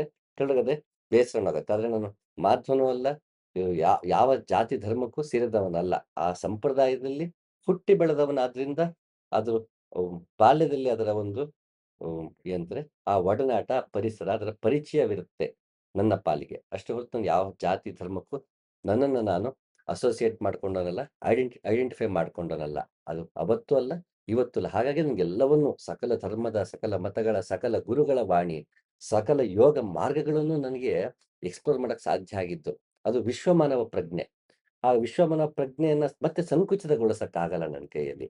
ಅದು ಸರಿ, ತಪ್ಪು ಅನ್ನೋದು ಮತ್ತೆ ಅದು ಡಿಬೇಟಬಲ್ ಅವರವರಿಗೆ ಹೊರತು ನನಗದು ಡಿಬೇಟಬಲ್ ಅಲ್ಲ. ಆ ವಿಶ್ವಮನ ಪ್ರಜ್ಞೆ ಎಷ್ಟು ಮುದ ನೀಡುತ್ತೆ ಅಂದ್ರೆ ಮತ್ತೆ ಸಂಕುಚಿತಗೊಳಿಸಕ್ಕಾಗೋದೇ ಇಲ್ಲ. ಹಾಗಾಗಿ ಏನಕ್ಕೆ ಹೇಳ್ತೀನಿ ಅಂತಂದ್ರೆ, ನಮ್ಮ ನಿಗಾಲಿರೋದೇ ಇಲ್ಲ. ಆ ಅಪರೋಕ್ಷಣ ಬುದ್ಧಿಯನ್ನೋ, ಜೀವನ್ಮುಕ್ತಾನಂದ ಲಹರಿನೋ ಮತ್ತೊಮ್ಮೆ ಹೇಳ್ತಿದ್ದೀನಿ ಅಂದಾಗ, ಈತ ಯಾರು? ಇದರ ಆಧಾರದ ಮೇಲೆ ನನ್ನನ್ನು ಒಪ್ಪಬೇಕೋ, ತಿರಸ್ಕರಿಸಬೇಕೋ ನಿರ್ಧಾರ ಆಗತ್ತೆ. ಆದ್ರೆ ತಿರಸ್ಕರಿಸಬೇಕಿರೋದು, ಒಪ್ಪಬೇಕಿರೋದು ನನ್ನನ್ನು ಅಲ್ಲವೇ ಅಲ್ಲ. ಆ ಗ್ರಂಥ, ಆ ಗ್ರಂಥದ ಪರಿಚಯ, ತತ್ವದ ಸಂಬಂಧಪಟ್ಟ ಹಾಗೆ ನಮ್ಮ ವಿಚಾರ ವಿನಿಮಯ ಮತ್ತೆ ವ್ಯವಹಾರವಿರಬೇಕೆ ಹೊರತು, ಇಲ್ಲಿ ವ್ಯಕ್ತಿ ಯಾರು ಅನ್ನೋದು ಅಲ್ಲಿ ನಿರ್ಧಾರವೇ ಆಗಬಾರ್ದು. ಹಾಗೆ ಹಲವಾರು ಕಡೆ ಆ ರೀತಿ ಆಗ್ತಾ ಹೋಗುತ್ತೆ. ನಮ್ಗೆ ಗೊತ್ತಿಲ್ಲದೆ ಎಷ್ಟೋ ಗುರುವಾಣಿಯನ್ನು ನಾವು ತಿರಸ್ಕರಿಸ್ತಾ ಹೋಗ್ತಿರ್ತೀವಿ. ಜೀವನದಲ್ಲಿ ನಮ್ಮನ್ನ ನಾವೇ ಇದನ್ನ ಕನ್ನಡಿಯಾಗಿ ನಾವೇ ಇಟ್ಕೊಂಡು ಕೇಳ್ಕೋಬೇಕಿರೋ ಪ್ರಶ್ನೆ. ಎಷ್ಟು ಗುರುವಾಣಿಯನ್ನು ನಾವು ತಿರಸ್ಕರಿಸಿದ್ವಿ? ಎಷ್ಟು ಗುರುಗಳ ತಿರಸ್ಕರಿಸಿದೀವಿ? ಯಾವ ಮಾನದಂಡ ನಾನೇ ಮಾಡ್ಕೊಂಡಿದ್ದೀನಿ, ಆ ಮಾನದಂಡದ ಆಧಾರದ ಮೇಲೆ ತಿರಸ್ಕರಿಸಿದ್ದೀನಿ. ನಿಜವಾಗ್ಲೂ ಆ ಮಾನದಂಡದ ಅವಶ್ಯಕತೆ ಇದೆಯಾ? ಮಾನದಂಡ ಹಾಕುವಷ್ಟು ನಾನ್ ದೊಡ್ಡ ಬುದ್ಧಿವಂತನಾ? ಅಂತ ಇದು ಪ್ರತಿಯೊಬ್ಬನು ಕೇಳ್ಕೋಬೇಕಿರೋ ಪ್ರಶ್ನೆ.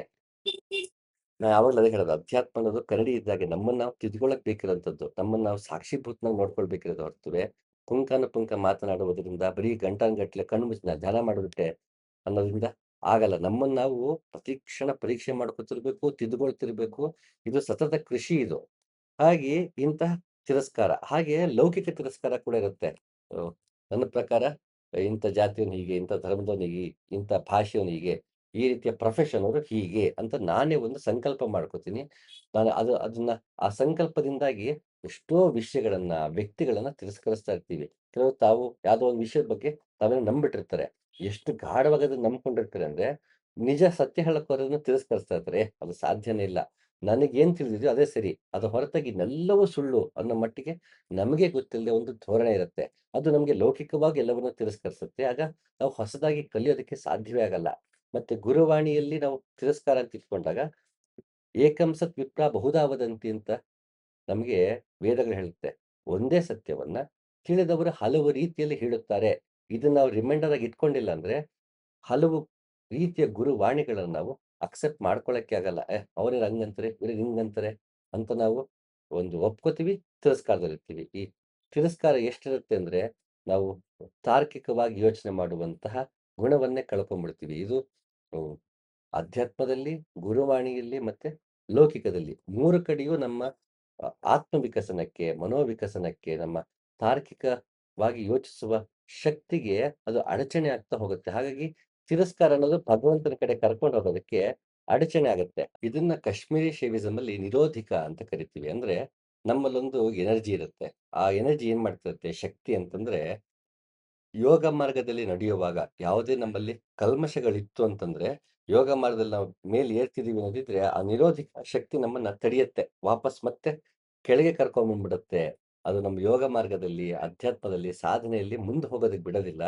ತಡೆಯುತ್ತೆ ಅದು. ನಮ್ಮನ್ನ ಕುಂಠಿತಗೊಳಿಸ್ತಾ ಹೋಗುತ್ತೆ. ಅದಕ್ಕೆ ಅದು ವೈಕುಂಠ. ಒಂದ್ಸಲಿ ಹೇಳಿದ್ದೆ ವೈಕುಂಠ ಅಂದ್ರೆ ನಮ್ಮನ್ನ ಸುಲಭವಾಗಿ ಕರ್ಕೊಂಡು ಹೋಗೋದಕ್ಕೆ, ಭಗವಂತನ ಕರ್ಕೊಂಡು ಹೋಗೋದಕ್ಕೆ ಅದು ಬಿಡೋದಿಲ್ಲ. ಕುಂಠಿತಗೊಳಿಸ್ತಾ ಹೋಗುತ್ತೆ. ನಿಧಾನವಾಗಿ ಹೋಗುತ್ತೆ. ಒಂದೇ ಸಲಿಗೆ ಸಾಧ್ಯವಾಗಲ್ಲ. ಹಾಗದು ವೈಕುಂಠ.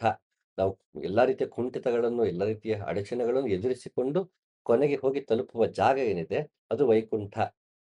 ಕುಂಠಿತಗಳನ್ನ ಮೀರಿ ಕರ್ಕೊಂಡು ಹೋಗುವಂತ ಕುಂಠಿತಗಳನ್ನ ಮೀರಿದಾಗ ಹೋಗುವಂತಹ ಜಾಗ ಅಂತ. ಆ ಕುಂಠಿತಗೊಳಿಸೋದು ಯಾವ್ದು ಅಂದ್ರೆ ಈ ನಿರೋಧಿಕ ಅನ್ನೋ ಒಂದು ಶಕ್ತಿ. ಇದು ನಮ್ಮನ್ನ ತಡೀತಾ ಹೋಗುತ್ತೆ. ಅದು ಯಾಕೆ ತಡೆಯುತ್ತೆ ಅಂದ್ರೆ, ನಮ್ಮಲ್ಲಿ ಏನೇ ಯೋಗ ಮಾರ್ಗದಲ್ಲಿ ನಡೆಯುವಾಗ ಜೀವನದಲ್ಲಿ ಅದು ಮಾನಸಿಕವಾಗಿರ್ಬೋದು, ಮಾತಿನಿಂದ ಇರಬಹುದು, ಬುದ್ಧಿ, ಚಿತ್ತ, ಅಹಂಕಾರಗಳಿಂದಿರ್ಬೋದು, ಸ್ವಲ್ಪ ಕಲುಷಿತವಾದರೂ ಕೂಡ ನಾವು ಯೋಗ ಮಾರ್ಗದಲ್ಲಿ ನಮ್ಮನ್ನ ವಾಪಸ್ ಕೆಳಗೆ ಕರ್ಕೊಂಡ್ಬಿಡುತ್ತೆ. ಗಂಟಾಂಗಟ್ಲೆ ಧ್ಯಾನ ಮಾಡೋದು ಪ್ರಯೋಜನಕ್ಕೆ ಬರಲ್ಲ. ಅದು ನಾವು ಆಚರಣೆ ಆಗ್ಬಿಡುತ್ತೆ ಕೊನೆಗೆ. ಹೇಗೆ ಪೂಜೆ ಪುನಸ್ಕಾರಗಳ ಆಚರಣೆ ಆಗುತ್ತೋ, ಭಕ್ತಿ ಇಲ್ಲದೆ ಬರೀ ಹೊರಗಿನ ಆಚರಣೆ ಆಗ್ಬಿಡುತ್ತೆ. ಹಾಗೆ ಧ್ಯಾನ ಅನ್ನುವುದು ನಮ್ಮಲ್ಲಿ ಒಂದು ಮುಗ್ಧತೆ ಇಲ್ಲದೆ ಇದ್ದರೆ ನಮ್ಮನ್ನ ಕುಂಠಿತಗೊಳಿಸ್ತಾ ಹೋಗುತ್ತೆ. ವಾಪಸ್ ಕೆಳಗೆ ಎಳ್ಕೊಂಡ್ ಬರುತ್ತೆ. ನಾವ್ ಅನ್ಕೋತೀವಿ, ಓಹ್! ನಾನು ಯೋಗ ಮಾರ್ಗದಲ್ಲಿ ದುಡಿತಾ ಇದೀನಿ. 5 ವರ್ಷ ಸಾಧನೆ ಮಾಡ್ತೀನಿ, 10 ವರ್ಷ ಸಾಧನೆ ಮಾಡ್ತಿದೀನಿ ಅಂತ ಇರ್ತಾರೆ. ಆದ್ರೆ ಚಿಕ್ಕ ಪುಟ್ಟ ವಿಷಯಗಳಿಗೆ ಕೋಪ ಮಾಡ್ಕೊತಿರ್ತಾರೆ, ಜಿಗುಪ್ಸೆ ಪಡ್ತಿರ್ತಾರೆ, ಅಸೂಯೆ ಪಡ್ತಿರ್ತಾರೆ, ಇವೆಲ್ಲ ಪಡ್ತಿರ್ತಾರೆ. ಆದ್ರೆ ತಮ್ಮಂತ ಯೋಗ ಮಾರ್ಗದಲ್ಲಿ ಇದೀವಿ ಅಂತ ಅಹಂಕಾರ ಪಡ್ತಿರ್ತಾರೆ. ಅದೇನ್ ಮಾಡುತ್ತೆ ಅದು ವಾಪಸ್ ಆವಾಗ ಅವ್ರನ್ನ ಒಳಗಿಂದ ಯೋಗ ಮಾರ್ಗದಲ್ಲಿ ಸಿಗಬೇಕಿರೋ ಅನುಭಾವ, ಸತ್ಯ ಏನಿದೆ ಅದನ್ನ ಅ ಗೋಚರವಾಗೋದಕ್ಕೆ ಅದು ಬಿಡೋದಿಲ್ಲ. ಅದನ್ನೇ ನಿರೋಧಿಕ ಶಕ್ತಿ ಅಂತ ಹೇಳೋದು. ಆ ನಿರೋಧಿಕ ಶಕ್ತಿ ಯಾವಾಗ ಕೆಲಸ ಮಾಡುತ್ತೆ ಅಂದ್ರೆ, ಈ ಪಾಶಗಳೇನಿದೆ 8 ಪಾಶಗಳು ಇದಕ್ಕೆ ಅಂಟ್ಕೊಂಡಿದ್ದಾಗ ನಿರೋಧಿಕ ಶಕ್ತಿ ನಮ್ಮನ್ನ ವಾಪಸ್ ಕರ್ಕೊಂಡ್ ಬರ್ತಾ ಇರುತ್ತೆ ಕೆಳಗಡೆಗೆ. ಹಾಗೆಯೇ ಈ ಘೃಣ, ತಿರಸ್ಕಾರ ಆದ್ಮೇಲೆ ಲಜ್ಜೆ. ಇದು ಒಬ್ಬೊಬ್ರಿಗೆ ಒಂದೊಂದ್ ತರ ಇರುತ್ತೆ. ಎಲ್ರಿಗೂ ಅದೇ ಇರುತ್ತೆ ಅಂತ ಹೇಳಕ್ಕಾಗಲ್ಲ. ಉದಾಹರಣೆ ಅಧ್ಯಾತ್ಮದ ಬಗ್ಗೆ ತುಂಬಾ ಒಲವಿರುತ್ತೆ ಕೆಲವರಿಗೆ. ಆದ್ರೆ ಅವರು ಮಾಂಸಾಹಾರಿ ಅನ್ನೋ ಕಾರಣಕ್ಕೆ ಅವರಿಗೆ ಒಂದು ರೀತಿ ತಮ್ಮ ಬಗ್ಗೆ ಒಂದು ಕೀಳರಿಮೆ. ಅಯ್ಯೋ! ನಾನು ಮಾಂಸಾಹಾರಿ ಆಗಿದ್ದೀನಿ. ನಾನು ಇಂಥ ಜಾತಿಯವನಾಗಿದ್ದೀನಿ. ನನಗದು ಒಲಿಯತ್ತಾ? ನಾನು ಅದಕ್ಕೆ ಯೋಗ್ಯನಾ? ಅಥವಾ ಹಲವಾರು ಜನ ಜೀವನದಲ್ಲಿ ಒಂದಲ್ಲ ಒಂದು ರೀತಿ ತಪ್ಪುಗಳನ್ನ ಮಾಡ್ಬಿಟ್ಟಿರ್ತಾರೆ. ಅಥವಾ ಅನಾಹುತಕ್ಕೊಳಗಾಗಿರ್ತಾರೆ. ಒಂದಷ್ಟು ಜನಕ್ಕೆ ಮನಸ್ಸು ನೋಯಿಸಿರ್ತಾರೆ. ಅದರಿಂದ ಇವರು ಕೂಡ ಒಂದಷ್ಟು ನೋವನ್ನ ತಿನ್ನೋ ಹಾಗಾಗಿರುತ್ತೆ. ಪರಿಸ್ಥಿತಿಗಳಿಂದ ಹೊಡೆತ ಬೀಳುತ್ತೆ. ಆಗ ಅವ್ರಿಗನ್ಸುತ್ತೆ, ಓಹ್! ನಾನು ಇನ್ನು ಅಧ್ಯಾತ್ಮ ಕಡೆಗೆ ಬರಬೇಕು ಅಂತ. ನನಗಿನ್ನು ಸಾಕಿವೆಲ್ಲ ಪಶ್ಚಾತ್ತಾಪ ಕಾಡಕ್ಕೆ ಶುರು ಆಗಿರುತ್ತೆ. ಆಗ ಅವ್ರಿಗೆ ಅನ್ಸುತ್ತೆ, ನಾನು ಇಷ್ಟೆಲ್ಲ ಮಾಡ್ಬಿಟ್ಟಿದ್ದೀನಿ ಜೀವನದಲ್ಲಿ. ನಾನು ಯೋಗ್ಯನಾಗಿದ್ದೀನಾ? ನಾನು ಅಧ್ಯಾತ್ಮದಲ್ಲಿ ಮುಂದುವರಿಬೋದಾ? ನನ್ನ ಗುರುಗಳು ಸ್ವೀಕರಿಸ್ತಾರಾ? ಅಥವಾ ಭಗವಂತ ನನ್ನ ಅ ಮೆಚ್ತಾನ? ನನ್ನನ್ನು ಕ್ಷಮಿಸ್ತಾನ? ಹೀಗೆ ಈ ರೀತಿ ನಮ್ಮದೇ ಆದಂತ ಲಜ್ಜೆಗಳಿರುತ್ತೆ ಕೆಲವೊಂದು. ಈ ಲಜ್ಜೆಗಳನ್ನು ಬಿಡಬೇಕು ಅಂತ ಭಗವಂತ ಹೇಳ್ತಾನೆ ಅಧ್ಯಾತ್ಮದಲ್ಲಿ. ಇದು ಉ ಉದಾಹರಣೆ ನಾವು ಹಲವಾರು ಜನರ ಕಥೆಗಳನ್ನು ನೋಡ್ಬೋದು. ವಾಲ್ಮೀಕಿ ಇರ್ಲಿ, ಕನಕದಾಸರು, ಪುರಂದರದಾಸರು ನವಕೋಟಿ ನಾರಾಯಣ ಅಂತ ಹೆಸರುವಾಸಿಯಾಗಿದ್ರು, ಜಿಪುಣರಾಗಿದ್ರು, ಬಡ್ಡಿಗೆ ದುಡ್ಡು ಬಿಡ್ತಿದ್ರು ಅಂತೆಲ್ಲ ನಾವು ಕಥೆಗಳು ಕೇಳ್ತೀವಿ. ಅದೆಲ್ಲ ಇದ್ರೂ ಕೂಡ ಪಶ್ಚಾತ್ತಾಪದಿಂದ ಅದೆಲ್ಲವನ್ನ ನಾವೆಲ್ಲ ಮಾಡೋದಿಲ್ಲ ಅಂತ ಬಿಟ್ಟು ಮುಂದೆ ಬಂದಾಗ ಭಗವಂತ ಒಲಿದಿದ್ದಾನೆ. ಗುರುಗಳು ಕೂಡ ದೀಕ್ಷೆ ಕೊಟ್ಟಿದ್ದಾರೆ. ಅದು ನಮಗೆ ಕಂಡೇ ಕಾಣುತ್ತೆ. ಹಲವಾರು ಬಗೆಯಲ್ಲಿ ಜೀವನದಲ್ಲಿ ಅ ಅವ್ರು ತಪ್ಪುಗಳು ಮಾಡಿದ್ದಾಗ್ಲೂ ಕೂಡ ಪಶ್ಚಾತ್ತಾಪದಿಂದ ಪ್ರಾಯಶ್ಚಿತ್ತ ಪಶ್ಚಾತ್ತಾಪವೇ ಪ್ರಾಯಶ್ಚಿತ್ತ. ಅಂತಹ ಪ್ರಾಯಶ್ಚಿತ್ತ ಮಾಡಿಕೊಂಡು ಮತ್ತಿನ್ಯಾವುದೂ ಆ ರೀತಿ ನಾನು ಮಾಡೋದಿಲ್ಲ ಅಂತ ಹೇಳಿ ಮುಂದೆ ಪೂರ್ತಿ ನಿಷ್ಕಲ್ಮಷವಾಗಿ ಮುಂದೆ ಬಂದಾಗ ಗುರುಗಳು ಸ್ವೀಕರಿಸಿದ್ದಾರೆ. ಹಾಗೆ ಅವನನ್ನ ಭಗವಂತನೇ ಸ್ವೀಕರಿಸಿದ್ದಾನೆ. ಅದಕ್ಕೆ ಅಂಗುಲಿಮಾಲ ಕೂಡ ನಮಗೆ ಉದಾಹರಣೆ. ಅಂಗುಲಿಮಾಲ ಎಲ್ಲರನ್ನು ಕಡಿದು ಬೆರಳನ್ನ ಹಾರವಾಗಿ ಹಾಕೊಳ್ತಿರ್ತಾನೆ. ಅಂಥವನು ಕೂಡ ಬುದ್ಧ ತಿದ್ದುತ್ತಾನೆ. ಆದ್ರೆ ಸಮಾಜ ಬಿಡೋದಿಲ್ಲ. ಕೊನೆಗೆ ಎಲ್ರು ಹೊಡೆದು ಕೊಂದು ಬಿಡ್ತಾರೆ. ಅ ಅಂಗುಲಿಮಾಲನ್ನ. ಆದ್ರೆ ಗುರುವಿಗೆ ಆ ರೀತಿ ತಾರತಮ್ಯ ಇರಲ್ಲ ಅವನಿಗೆ. ಅಂಗುಲಿಮಾಲನು ಒಬ್ಬನೇ, ಒಂದೇನೆ. ಹಾಗೆ ಅನಂತ ಪಿಂಡಕ ಕೂಡ ಒಂದೇನೆ. ಅವನಿಗೆ ವ್ಯತ್ಯಾಸವಿಲ್ಲ. ಯಾಕೆಂದ್ರೆ ಅವನಲ್ಲಿ ಅಷ್ಟು ಕರುಣೆ ಇರುತ್ತೆ ಗುರುವಿನಲ್ಲಿ. ಕರುಣೆ ಅನ್ನೋದು ಬಂದಾಗ ನಾವು ಮತ್ತೆ ತ್ರಿಕಾ ಪದ್ಧತಿ, ವಿಜ್ಞಾನ ಭೈರವ ತಂತ್ರ ಮಾತಾಡುವಾಗ ಕರುಣೆಯ ಮಹತ್ವ ಎಷ್ಟಿರುತ್ತೆ ಅಧ್ಯಾತ್ಮದಲ್ಲಿ ಅನ್ನೋದನ್ನ ನೋಡೋಣ. ಸೊ, ಇಂತಹ ಲಜ್ಜೆಗಳು ನಮಗಿರುತ್ತೆ.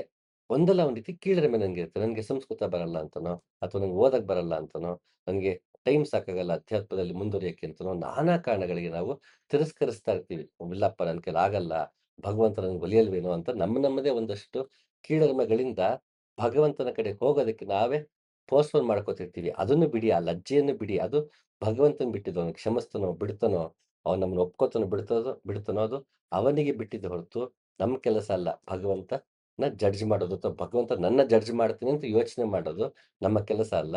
ಅದನ್ನು ಬಿಡಬೇಕು. ಲಜ್ಜೆಯನ್ನು ಬಿಡಬೇಕು. ಹಾಗೆ ಇನ್ನೊಂದು ಮುಖ್ಯವಾದದ್ದು ಅಂದ್ರೆ ಅದು ಭಯ. ಭಯ ಒಂದೊಂದು ರೀತಿ ಇರುತ್ತೆ.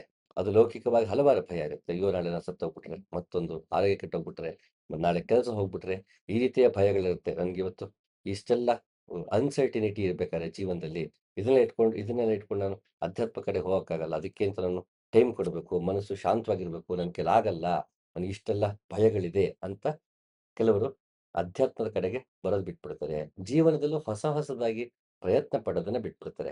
ಆ ಭಯ ಯಾಕೆ ಬರುತ್ತೆ ಅಂದ್ರೆ ಅಜ್ಞಾನದಿಂದ ಬರುತ್ತೆ. ನನಗೆ ನಾಳೆ ಬಗ್ಗೆ ಹೆಚ್ಚು ಚಿಂತೆ ಇದ್ದಾಗ ನನ್ನ ನನ್ನ ಜೀವನದಲ್ಲಿ ಭಗವಂತ ಇದನ್ನ ನೋಡ್ಕೋತಾನೆ. ನನಗೂ ನನ್ನ ಜೀವನವನ್ನ ನಡೆಸುವ ಶಕ್ತಿ ನನಗಿದೆ. ನನ್ನ ಜೀವನವನ್ನ ನಾನು ಸರಿ ಮಾಡ್ಕೊಳ್ಳಬಹುದು ಅನ್ನೋ ಧೈರ್ಯ ಯಾವಾಗ ಇರೋದಿಲ್ಲ, ನಾಳೆ ಬಗ್ಗೆ ಅತಿ ಹೆಚ್ಚು ಗೊಂದಲಗಳಿರುತ್ತೆ. ಆಗ ಭಯ ಮೂಡ್ತಾ ಹೋಗುತ್ತೆ. ಅದು ಅದನ್ನು ತೊರೆದಾಗ ಶರಣಾಗತಿ ಎನ್ನುವ ಶಕ್ತಿ ಏನಿದೆ, ಅದರ ಆಧಾರದ ಮೇಲೆ ನಾವು ಭಯವನ್ನ ಹೋಗಿಸ್ಕೋಬಹುದು. ಧೈರ್ಯವನ್ನ ತುಂಬಿಕೊಳ್ಬಹುದು. ಅದಕ್ಕೆ ಶರಣಾಗತಿ ತುಂಬಾ ಮುಖ್ಯ. ಅದಕ್ಕೆ ಭಗವದ್ಗೀತೆಯಲ್ಲಿ ಶರಣಾಗತಿ ಅಂದ್ರೆ ಏನು? ಶರಣಾಗತಿ ಆಗುವ ಬಗೆ ಹೇಗೆ? ಶರಣಾದಾಗ ನಮ್ಗೆ ಯಾವ ರೀತಿ ಹ್ಮ್, ಜೀವನದಲ್ಲಿ ಮತ್ತೆ ಅಧ್ಯಾತ್ಮ ಮುಂದುವರಿಯಕ್ಕೆ ಸಾಧ್ಯ ಅಂತ ದರ್ಪಣ ಗೀತೆ ಅಂತ ಒಂದು ಚಿಕ್ಕ ಪುಸ್ತಕವನ್ನ ರಚನೆ ಮಾಡಿದ್ದೀನಿ. ಇದು 11ನೇ ಅಧ್ಯಾಯ ಏನ್ ಬರುತ್ತೆ ಭಗವದ್ಗೀತೆಯಲ್ಲಿ ಅಲ್ಲಿ ಕೃಷ್ಣ ತನ್ನ ವಿಶ್ವರೂಪವನ್ನ ಅ, ತೋರಿಸಿದಾಗ ದರ್ಶನ ನೀಡಿದಾಗ ಆ ಇಡೀ ಅಧ್ಯಾಯ ಏನಿದೆ ಆ ಅಧ್ಯಾಯದ ಆಧಾರದ ಮೇಲೆ ಯಾಕೆ ಭಗವಂತ ವಿಶ್ವರೂಪ ದರ್ಶನವನ್ನ ನೀಡಬೇಕಾಯ್ತು, ಹಾಗೆ ಅಲ್ಲಿ ಅರ್ಜುನ ಯಾವ ರೀತಿ ಶರಣಾದ, ಯಾವ ರೀತಿ ಶರಣು ಅದನ್ನು ನಾವು ಅಳವಡಿಸ್ಕೋಬೇಕು, ಶರಣಾಗತಿಯನ್ನು ಜೀವನದಲ್ಲಿ ಅಳವಡಿಸ್ಕೊಳ್ಳೋದು ಹೇಗೆ, ಅದರಿಂದ ಆಗುವಂತಹ ಮಾನಸಿಕ ಹಾಗೂ ಆ, ಲೌಕಿಕ ಮತ್ತು ಆಧ್ಯಾತ್ಮಿಕವಾಗಿ ಸಿಗುವಂತಹ ಲಾಭಗಳೇನು? ಅದರಿಂದ ಪ್ರಯೋಜನಗಳೇನು? ಅದರಿಂದ ಆಗುವಂತಹ ಮುನ್ನಡೆಗಳೇನು? ಅನ್ನೋದ್ರ ಬಗ್ಗೆ ಸರಳವಾಗಿ ಎಲ್ರಿಗೂ ಅರ್ಥ ಆಗುವಂತ ರೀತಿಯಲ್ಲಿ ದರ್ಪಣ ಗೀತೆಯನ್ನು ರಚನೆ ಮಾಡಿದ್ದೀನಿ. ಆಸಕ್ತಿ ಅದನ್ನ ತಗೊಳ್ಬಹುದು. ಸೊ, ಈ ಭಯ ಕೂಡ ನಮ್ಮನ್ನ ಒಂದು ಇನರ್ಷಿಯಾ ತರ ಕ್ರಿಯೇಟ್ ಆಗಿ ನಮ್ಮಲ್ಲಿ ವಾಪಸ್ ತಾಮಸ ಗುಣಕ್ಕೆ ಕರ್ಕೊಂಡು ಹೋಗ್ತಿರುತ್ತೆ. ಹಿಂದೆ ಎಳೆಯುತ್ತೆ. ಮುಂದೆ ಹೋಗೋದಕ್ಕೆ ಭಯ ಅನ್ನೋದು ಬಿಡೋದಿಲ್ಲ. ಅದು ಹ್ಮ್, ಭಗವಂತನ ವಿಚಾರವಾಗ್ಲಿ, ಅದು ಗುರುವಿನ ವಿಚಾರವಾಗ್ಲಿ, ಅಲ್ಲೂ ಕೂಡ ನಮ್ಗೊಂದಷ್ಟು ಕೀಳರಿಮೆ ಉಂಟಾಗಿ ಗುರುಗಳನ್ನ ಸ್ವೀಕರಿಸ್ತಾರೋ ಇಲ್ವೋ ಅನ್ನೋ ಭಯ ನಮಗೆ ಇದ್ದೇ ಇರುತ್ತೆ. ಪುಸ್ತಕಗಳ ವಿಷಯಕ್ಕೂ ಅಷ್ಟೇ. ನಾವು ಗ್ರಂಥಗಳನ್ನೇನೋ ಓದ್ಬೇಕು, ಮತ್ತೊಂದು ಅಯ್ಯೋ ನಂಗೆ ಸಂಸ್ಕೃತ ಬರಲ್ಲ, ನನ್ ಕೈಲಿ ಓದಕ್ಕಾಗತ್ತೋ ಇಲ್ವೋ, ನನ್ಗೆ ಅರ್ಥ ಆಗುತ್ತೋ ಇಲ್ವೋ, ನನಗೆ ಇಂಗ್ಲಿಷ್ ಬರಲ್ಲ, ಅರ್ಥ ಆಗುತ್ತೋ ಇಲ್ವೋ, ಅಥವಾ ಕನ್ನಡ ನನಗೆ ಅಷ್ಟಾಗಿ ಬರಲ್ಲ, ಇಷ್ಟು ವರ್ಷ ನನಗೆ ಓದಿ ಅಭ್ಯಾಸ ಇಲ್ಲ, ನಂಗೆ ಓದೋದು ಅರ್ಥ ಆಗುತ್ತೋ ಇಲ್ವೋ, ಈ ರೀತಿ ಭಯಗಳಿಂದ ಮತ್ತೆ ನಾವು ಸತ್ಯದಿಂದ ದೂರ ಆಗ್ತಾ ಇರ್ತೀವಿ. ನಾವು ಗ್ರಂಥಗಳನ್ನ ಓದೋದ್ರಿಂದ ದೂರ ಆಗ್ತೀವಿ. ಗುರುವನ್ನ ಸಂಪರ್ಕಿಸೋದ್ರಿಂದ ದೂರ ಆಗ್ತೀವಿ. ಅಥವಾ ಗುರು ಸಿಕ್ಕಿದ್ರು ಅವ್ನ ಮುಂದೆ ಅಹ್, ಮುಕ್ತವಾಗಿ ಮಾತನಾಡೋದಕ್ಕೆ, ಮುಕ್ತವಾಗಿ ಚರ್ಚೆ ಮಾಡ್ಕೊಳ್ಳೋದಕ್ಕೂ ನಾವು ತುಂಬಾ ಭಯ ಪಡ್ತೀವಿ. ಹಲವಾರು ಜನ ಸಂಪರ್ಕಿಸುವಾಗ ಅವ್ರುಗಳಿಗೆ ಅದೇ ಆಗತ್ತೆ. ನೀವು ನಿಮ್ ಮುಂದೆ ಹೇಗ್ ಮಾತಾಡೋದು ಕೇಳ್ತಾರೆ. ಕೆಲವರು ನಾವು ಪ್ರಿಪೇರ್ ಆಗಿ ಬರ್ಲಾ ಕೇಳ್ತಾರೆ. ಪ್ರಿಪೇರ್ ಆಗಿ ಬರೋ ಅವಶ್ಯಕತೆ ಇಲ್ಲ. ಅಲ್ಲಿ ಅಹ್, ನೀನ್ ದಡ್ಡ, ನೀನು ಮೂರ್ಖ ಅಂತ ಆಡ್ಕೊಳ್ಳೋದು ಸಮಾಜ ಬೇಕಾದ್ರೆ ಮಾಡುತ್ತೆ. ಗುರು ಸ್ಥಾನದಲ್ಲಿ ಕೂತಿರೋನು ಆ ರೀತಿ ಜಡ್ಜ್ ಮಾಡಲ್ಲ. ಸೊ, ಗುರು ಜಡ್ಜ್ ಮಾಡ್ತಾನೆ ಅನ್ನೋ ಭಯದಲ್ಲಿ ಅಪ್ರೋಚ್ ಮಾಡೋ ಅವಶ್ಯಕತೆ ಇರಲ್ಲ. ಕೊನೆ ಪಕ್ಷ ನನ್ನ ವಿಷಯದಲ್ಲಿ. ಯಾಕೆಂದ್ರೆ ಗುರು ಶಿಷ್ಯ ಪರಂಪರೆ ಇರೋದೇ ಅದಕ್ಕೋಸ್ಕರ. ಪ್ರತಿಯೊಬ್ಬರನ್ನು ತಾನು ನಡೆದ ದಾರಿಯಲ್ಲಿ ನಡೆಸಿ ಮುಂದೆ ಕರ್ಕೊಂಡು ಹೋಗೋ ಕೆಲಸವೇ ಹೊರತು ಯಾರನ್ನು ಜರಿಯೋದು ಅಥವಾ ಆಡ್ಕೊಳ್ಳೋದು, ಅವಮಾನ ಮಾಡೋದು ಗುರುವಿನ ಕೆಲಸ ಅಲ್ಲ. ಹಾಗಾಗಿ ಮುಕ್ತವಾಗಿ ಗುರುವನ್ನ ಸಂಪರ್ಕಿಸ್ಬೇಕು. ಕೊನೆ ಪಕ್ಷ ನನ್ನ ವಿಷಯದಲ್ಲಾದ್ರೂ ಅದನ್ನ ಹೇಳೋದಕ್ಕೆ ಇಷ್ಟಪಡ್ತೀನಿ.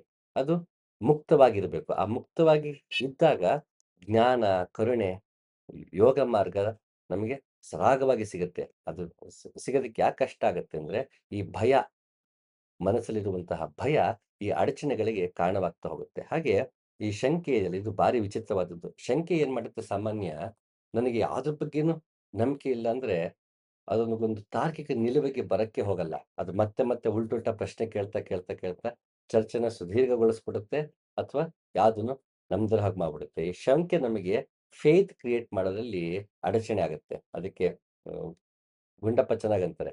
"ನಂಬದಿದ್ದನು ತಂದೆ ನಂಬಿದನು ಪ್ರಹ್ಲಾದ, ನಂಬಿಯೂ ನಂಬದಿರುವ ಇಬ್ಬಂದಿ ನೀನು, ಕಂಬದಿನೋ ಬಿಂಬದಿನೋ ಮೋಕ್ಷ ಅವರಿಂಗಾಯ್ತು. ಸಿಂಬಳದಿ ನೊಣ ನೀನು ಮಂಕುತಿಮ್ಮ" ಅಂತ ಗುಂಡಪ್ಪ ಅಂತಾರೆ. ಹಿರಣ್ಯಕಶಿಪುಗೆ ಅಲ್ಲಿ ನರಸಿಂಹ ಕಂಬದಿಂದ ಹೊಡೆದುಕೊಂಡು ಬಂದಂತ ನರಸಿಂಹನಿಂದ ದರ್ಶನ ಆಯ್ತು. ಅವನಿಗೆ ಮುಕ್ತಿ ಸಿಕ್ತು. ಕಂಬದಿಂದ ಆಯ್ತು. ಪ್ರಹ್ಲಾದನಿಗೆ ಬಿಂಬದಿಂದ ಆಯ್ತು. ನೀನು ಈ ಕಡೆ ನಂಬಿಯೂ ನಂಬದಿರುವ ಇಬ್ಬಂದಿ ನೀನು. ನಿನಗೆ ಪೂರ್ತಿ ನಂಬಿಕೆನೂ ಇಲ್ಲ, ಫೇತ್ ಇಲ್ಲ. ಹಾಗಂತ ಪೂರ್ತಿ ನಾಸ್ತಿಕನೂ ಅಲ್ಲ, ಪೂರ್ತಿ ಆಸ್ತಿಕನೂ ಅಲ್ಲ. ಸಿಂಬಳದಿ ನೊಣ ನೀನು ಮಂಕುತಿಮ್ಮ ಅಂತ. ಹಾಗೆ ಗುಂಡಪ್ಪ ಮತ್ತೊಂದು ಕಡೆ ಹೇಳ್ತಾರೆ. ಬಹುಜನಂ ಕೈ ಮುಗಿವ ತೀರ್ಥದೊಳ್ ಕ್ಷೇತ್ರದೊಳ್ ಮಹಿಮೆ ಅಲ್ಲೇನೆಂದು ಸಂಶಯಿಸಬೇಡ.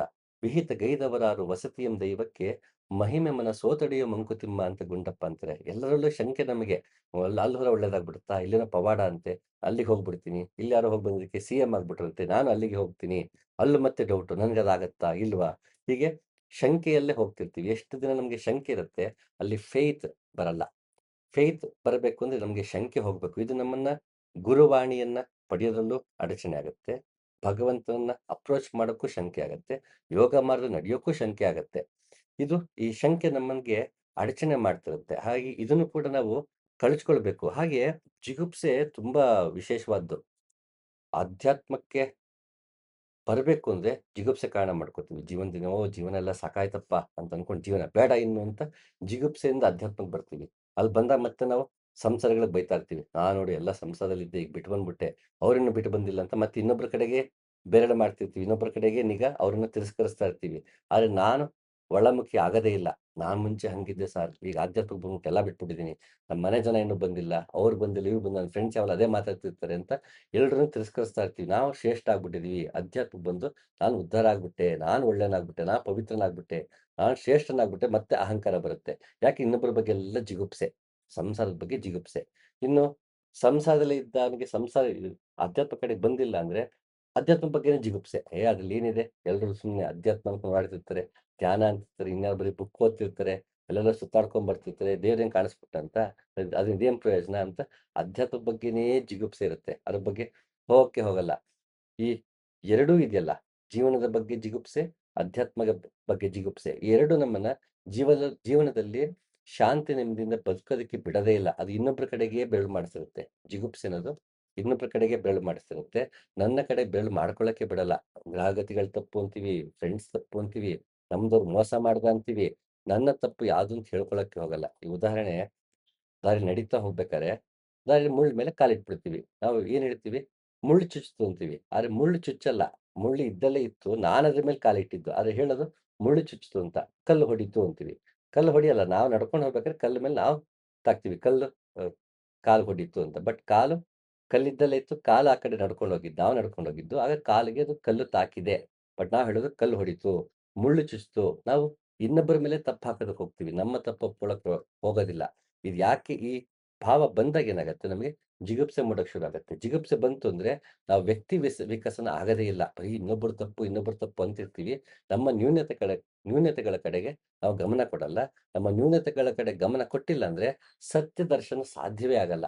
ಹಾಗೆ ಈ ಜಿಗುಪ್ಸೆ ಕೂಡ ಒಂದು ಮುಖ್ಯವಾದ ಪಾಶ. ಇದು ಕಂಡುಕೊಂಡಿದ್ರೆ ನಾವು ಮುಂದುವರಿಯಕ್ಕಾಗಲ್ಲ. ಹಾಗೆ ಇದನ್ನು ಕೂಡ ನಾವು ಕಳಚ್ಕೋಬೇಕು. ಹಾಗೆ ಕುಲ, ನಾವು ಎಲ್ಲಿಂದ ಬಂದ್ವಿ ಅನ್ನೋಂಥದ್ದು. ಅದಕ್ಕೆ ಶರಣರು ಚೆನ್ನಾಗಿ ಹೇಳ್ತಾರೆ. ಕುಲಚಲವ ಬಿಟ್ಟು ನಿಮ್ಮ ನೊಲೆದ ಶರಣರಿಗೆ ತಲೆಬಾಗುವಿನ ಕುಲಜರೆಂದು ಬೆಪ್ಪೆನ ಬೆರೆತು ನಿಮ್ಮ ನೊಲೆಯದ ಶರಣರ ತಲೆ ಶೂಲದ ಮೇಲಣ ತಲೆ ಕಾಣ ರಾಮನಾಥ ಅಂತ ಒಬ್ಬ ವಚನಕಾರ ಹೇಳ್ತಾನೆ.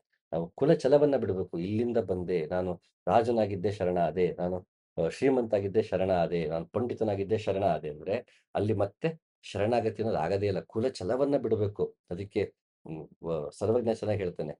ಯಾ ತರದ ಹೂವೇನು ನಾ ತರದು ಸಾಲದೆ, ಜಾತಿ ವಿಜಾತಿಯೇನ ಬೇಡ, ಜಾತಿ ವಿಜಾತಿಯೇನ ಬೇಡ, ದೇವನುಳಿ ದಾತನೇ ಜಾತ ಸರ್ವಜ್ಞ ಅಂತ.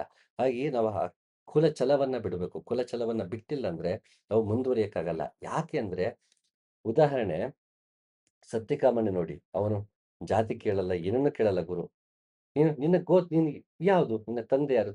ತಾಯಿ ಯಾರು? ಅಂತ ಕೇಳ್ತಾನೆ. ಗೊತ್ತಿಲ್ಲ ಅಂದಾಗ ಸರಿ ಬಿಡಪ್ಪ, ನೀನು ಅದ್ರ ಬಗ್ಗೆ ಕೀಳರಿಮೆ ಇಟ್ಕೊಂಡಿಲ್ಲ. ನನ್ನ ತಂದೆ ಯಾರು ಗೊತ್ತಿಲ್ಲ.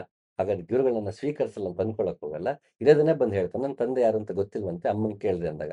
ಆಯ್ತು, ನೀನು ಸತ್ಯವನ್ನೇ ಕಾಮಿಸಿ ಕುಲದ ಛಲವನ್ನ ಬಿಟ್ಟಿದ್ಯಾ? ಅದ್ರ ಬಗ್ಗೆ ನಿನ್ಗೆ ಚಿಂತೆ ಇಲ್ಲ. ಬಾ ಅಂತ ಸೇರಿಸ್ಕೊತಾನೆ. ಬಹುಶಃ ಗುರು ಆ ಪರೀಕ್ಷೆ ಒಡ್ಡಿದ್ದ ಅನ್ಸುತ್ತೆ ಅಥವಾ ಈ ಪರೀಕ್ಷೆ ಒಡ್ಡಿ ಇಡೀ ಪ್ರಪಂಚಕ್ಕೆ ತೋರಿಸ್ತಾನೆ ಕುಲ ಅನ್ನೋದು ಮುಖ್ಯವೇ ಅಲ್ಲ. ಉಪನಿಷತ್ಕಾರರಿಗೆ ಆ ಗುರುವಿಗೆ ಸತ್ಯಕಾಮ ಜಾಬಾಲಿಯ ಕುಲ ಮುಖ್ಯವೇ ಆಗ್ಲಿಲ್ಲ. ಅದನ್ನ ತೋರ್ಸೋದಕ್ಕೆ ಬಹುಶಃ ಈ ಸನ್ನಿವೇಶ ಇರಬಹುದು. ಸೊ ಈ ಕುಲವನ್ನ ಬಿಡಬೇಕು. ಅದಕ್ಕೆ ಕನಕದಾಸರು ಕೂಡ ಕುಲ ಕುಲವೆಂದು ಹೊಡೆದಾಡುವಿರಿ, ನಿಮ್ಮ ಕುಲದ ನೆಲೆ ಏನಾದರೂ ಬಲ್ಲಿರ ಅಂತ ಕೇಳ್ತಾರೆ. ಈ ಕುಲ ನಮಗೆ ಅಡ್ಡ ಬರಬಾರ್ದು. ಬಂತು ಅಂದ್ರೆ ನಾನು ಇಂಥ ಕುಲದವನು, ನನಗೆ ಇಂಥ ಗುರುವೇ ಬೇಕು. ನಾನು ಇಂಥ ಕುಲದವನು, ಇಂಥ ಗುರು ನನಗೆ ಬೇಡ. ನಾನು ಇಂಥ ಕುಲದವನು, ಇಂಥ ದೇವ್ರನ್ನೇ ಆರಾಧಿಸ್ತೀನಿ. ನನಗೆ ಇಂಥ ದೇವ್ರು ನನಗೆ ಬೇಡ. ಇಲ್ಲೂ ಮತ್ತೆ ತಿರಸ್ಕಾರ ಬರ್ತಾ ಹೋಗುತ್ತೆ. ಎಲ್ಲವನ್ನು ಡಿನೈ ಮಾಡ್ತಾ ಹೋಗ್ತೀನಿ. ನನ್ನ ಕುಲದವ್ರನ್ನ ಮಾತ್ರ ಪ್ರೀತಿಸ್ತೀನಿ, ಬೇರೆಯವ್ರನ್ನ ಪ್ರೀತಿಸೋದೇ ಇಲ್ಲ. ನಾನು ಕುಲ ಕುಲ ಅಂತ ಹೊಡೆದಾಡ್ತಿದ್ರೆ ನಾವು ವಸುದೈವ ಕುಟುಂಬಕಂ ಆಗದೇ ಇಲ್ಲ. ಜೀಸಸ್ ಕೂಡ ನಾವೆಲ್ಲರೂ ದೇವರ ಮಕ್ಕಳು ಅಂದ್ರು. ಆದ್ರೆ ನಾವು ಅವನೊಬ್ಬನೇ ದೇವರ ಮಗ ಮಾಡಿಟ್ಬಿಟ್ವಿ. ಹಾಗೆ ಈ ಕುಲ ಅನ್ನೋದಿದೆ ಏನಿದೆ ಅದು ನಮ್ಮನ್ನ ಲೌಕಿಕವಾಗಿ ಎಲ್ಲರೊಳಗೊಂದಾಗು ಮಂಕುತಿಮ್ಮ ಆಗೋದಕ್ಕೆ ಅದು ತಡೆಗೋಡೆ ಆಗುತ್ತೆ. ಹಾಗೆ ಹ್ಮ್ ಲೌಕಿಕ ಇದು ಗುರು ವಿಷಯಕ್ಕೆ ಅಂತ ಬಂದಾಗ ನಾವು ಕುಲದಕ್ಕೆ ಅಂಟಿಕೊಂಡಿದ್ರೆ ನಮಗೆ ಬೇಕಾಗಿರೋ ಕುಲದ ಗುರುವನ್ನ ಮಾತ್ರ ಹುಡುಕ್ತಿವಿ. ಆದ್ರೆ ಗುರುಗೆ ಯಾವ ಕುಲವೂ ಇರುವುದಿಲ್ಲ. ಅದಕ್ಕೆ ಹ್ಮ್ ಕಬೀರ್ದಾಸ್ ಚೆನ್ನಾಗಿ ಹೇಳ್ತಾರೆ. ಜಾತನ ಪೂಜೋ ಸಾಧುಕಿ, ಪೂಜೆಯ ಸಾಧುಕ ಜ್ಞಾನ ಅಂತ. ಸಾಧುವಿನ ಜಾತಿಯನ್ನ ಕೇಳ್ಬೇಡಿ, ಅವನ ಜ್ಞಾನವನ್ನ ಕೇಳಿ ಅಂತ. ನೀವು ಯಾವಾಗ ಗುರಲ್ಲಿ ಕುಲ ಹುಡುಕ್ತೀರ ಅಂತಂದ್ರೆ, ನಿಮ್ಮಲ್ಲಿ ಕುಲದ ಅಭಿಮಾನ ಇದ್ದಾಗ, ನಾನಿಂಥ ಜಾತಿಯವನು, ನಾನಿಂಥ ಧರ್ಮದವನು, ನಾನಿಂಥವನು ಅಂತ ನನಗೆ ಕುಲದ ಛಲ ಇದ್ರೆ, ಗುರುವಿನಲ್ಲೂ ಕುಲದ ಛಲವನ್ನ ಹುಡುಕ್ತೀವಿ. ಅದಕ್ಕೆ ಇವತ್ತು ಆಗಿ ಹೋದ ಎಲ್ಲಾ ಗುರುಗಳ ಜಾತಿ ಹುಡುಕೊಂಡು ಕೂತಿರೋದು. ಅವ್ರು ಆ ಜಾತಿಯವರಂತೆ ಒಬ್ಬ, ಇನ್ನೊಬ್ಬ ಈ ಜಾತಿಯವರಂತೆ ಇನ್ನೊಬ್ಬ. ಹೀಗೆ ಕಿತ್ತಾಡ್ತಿರ್ತಾರೆ. ಯಾಕೆಂದ್ರೆ ನಾನು ಒಂದು ಕುಲಕ್ಕೆ ಅಂಟ್ಕೊಂಡಿರೋದಕ್ಕೆ ನನಗೆ ಅವನ ಕುಲವೂ ಬೇಕಾಗಿದೆ. ಆದ್ರೆ ಭಗವಂತ ಯಾವ ಕುಲದವನೂ ಅಲ್ಲ. ಕೊನೆ ಪಕ್ಷ ಗುರುವನ್ನೋ, ಶಿಷ್ಯನನ್ನೋ, ಮತ್ತೊಬ್ಬನ ಕುಲಕ್ಕೆ ಅಂಟಿಸಬಹುದಾದರೂ ಅಟ್‌ಲೀಸ್ಟ್ ಇಂಥ ಕುಲದಲ್ಲಿ ಹುಟ್ಟಿ ಬಂದ ಅಂತನಾದ್ರೂ ಹೇಳ್ಬೋದು. ಭಗವಂತನಿಗೆ ಕುಲವೇ ಇಲ್ಲ. ಅವನಿಗೆ ಕುಲ ಇಲ್ಲ.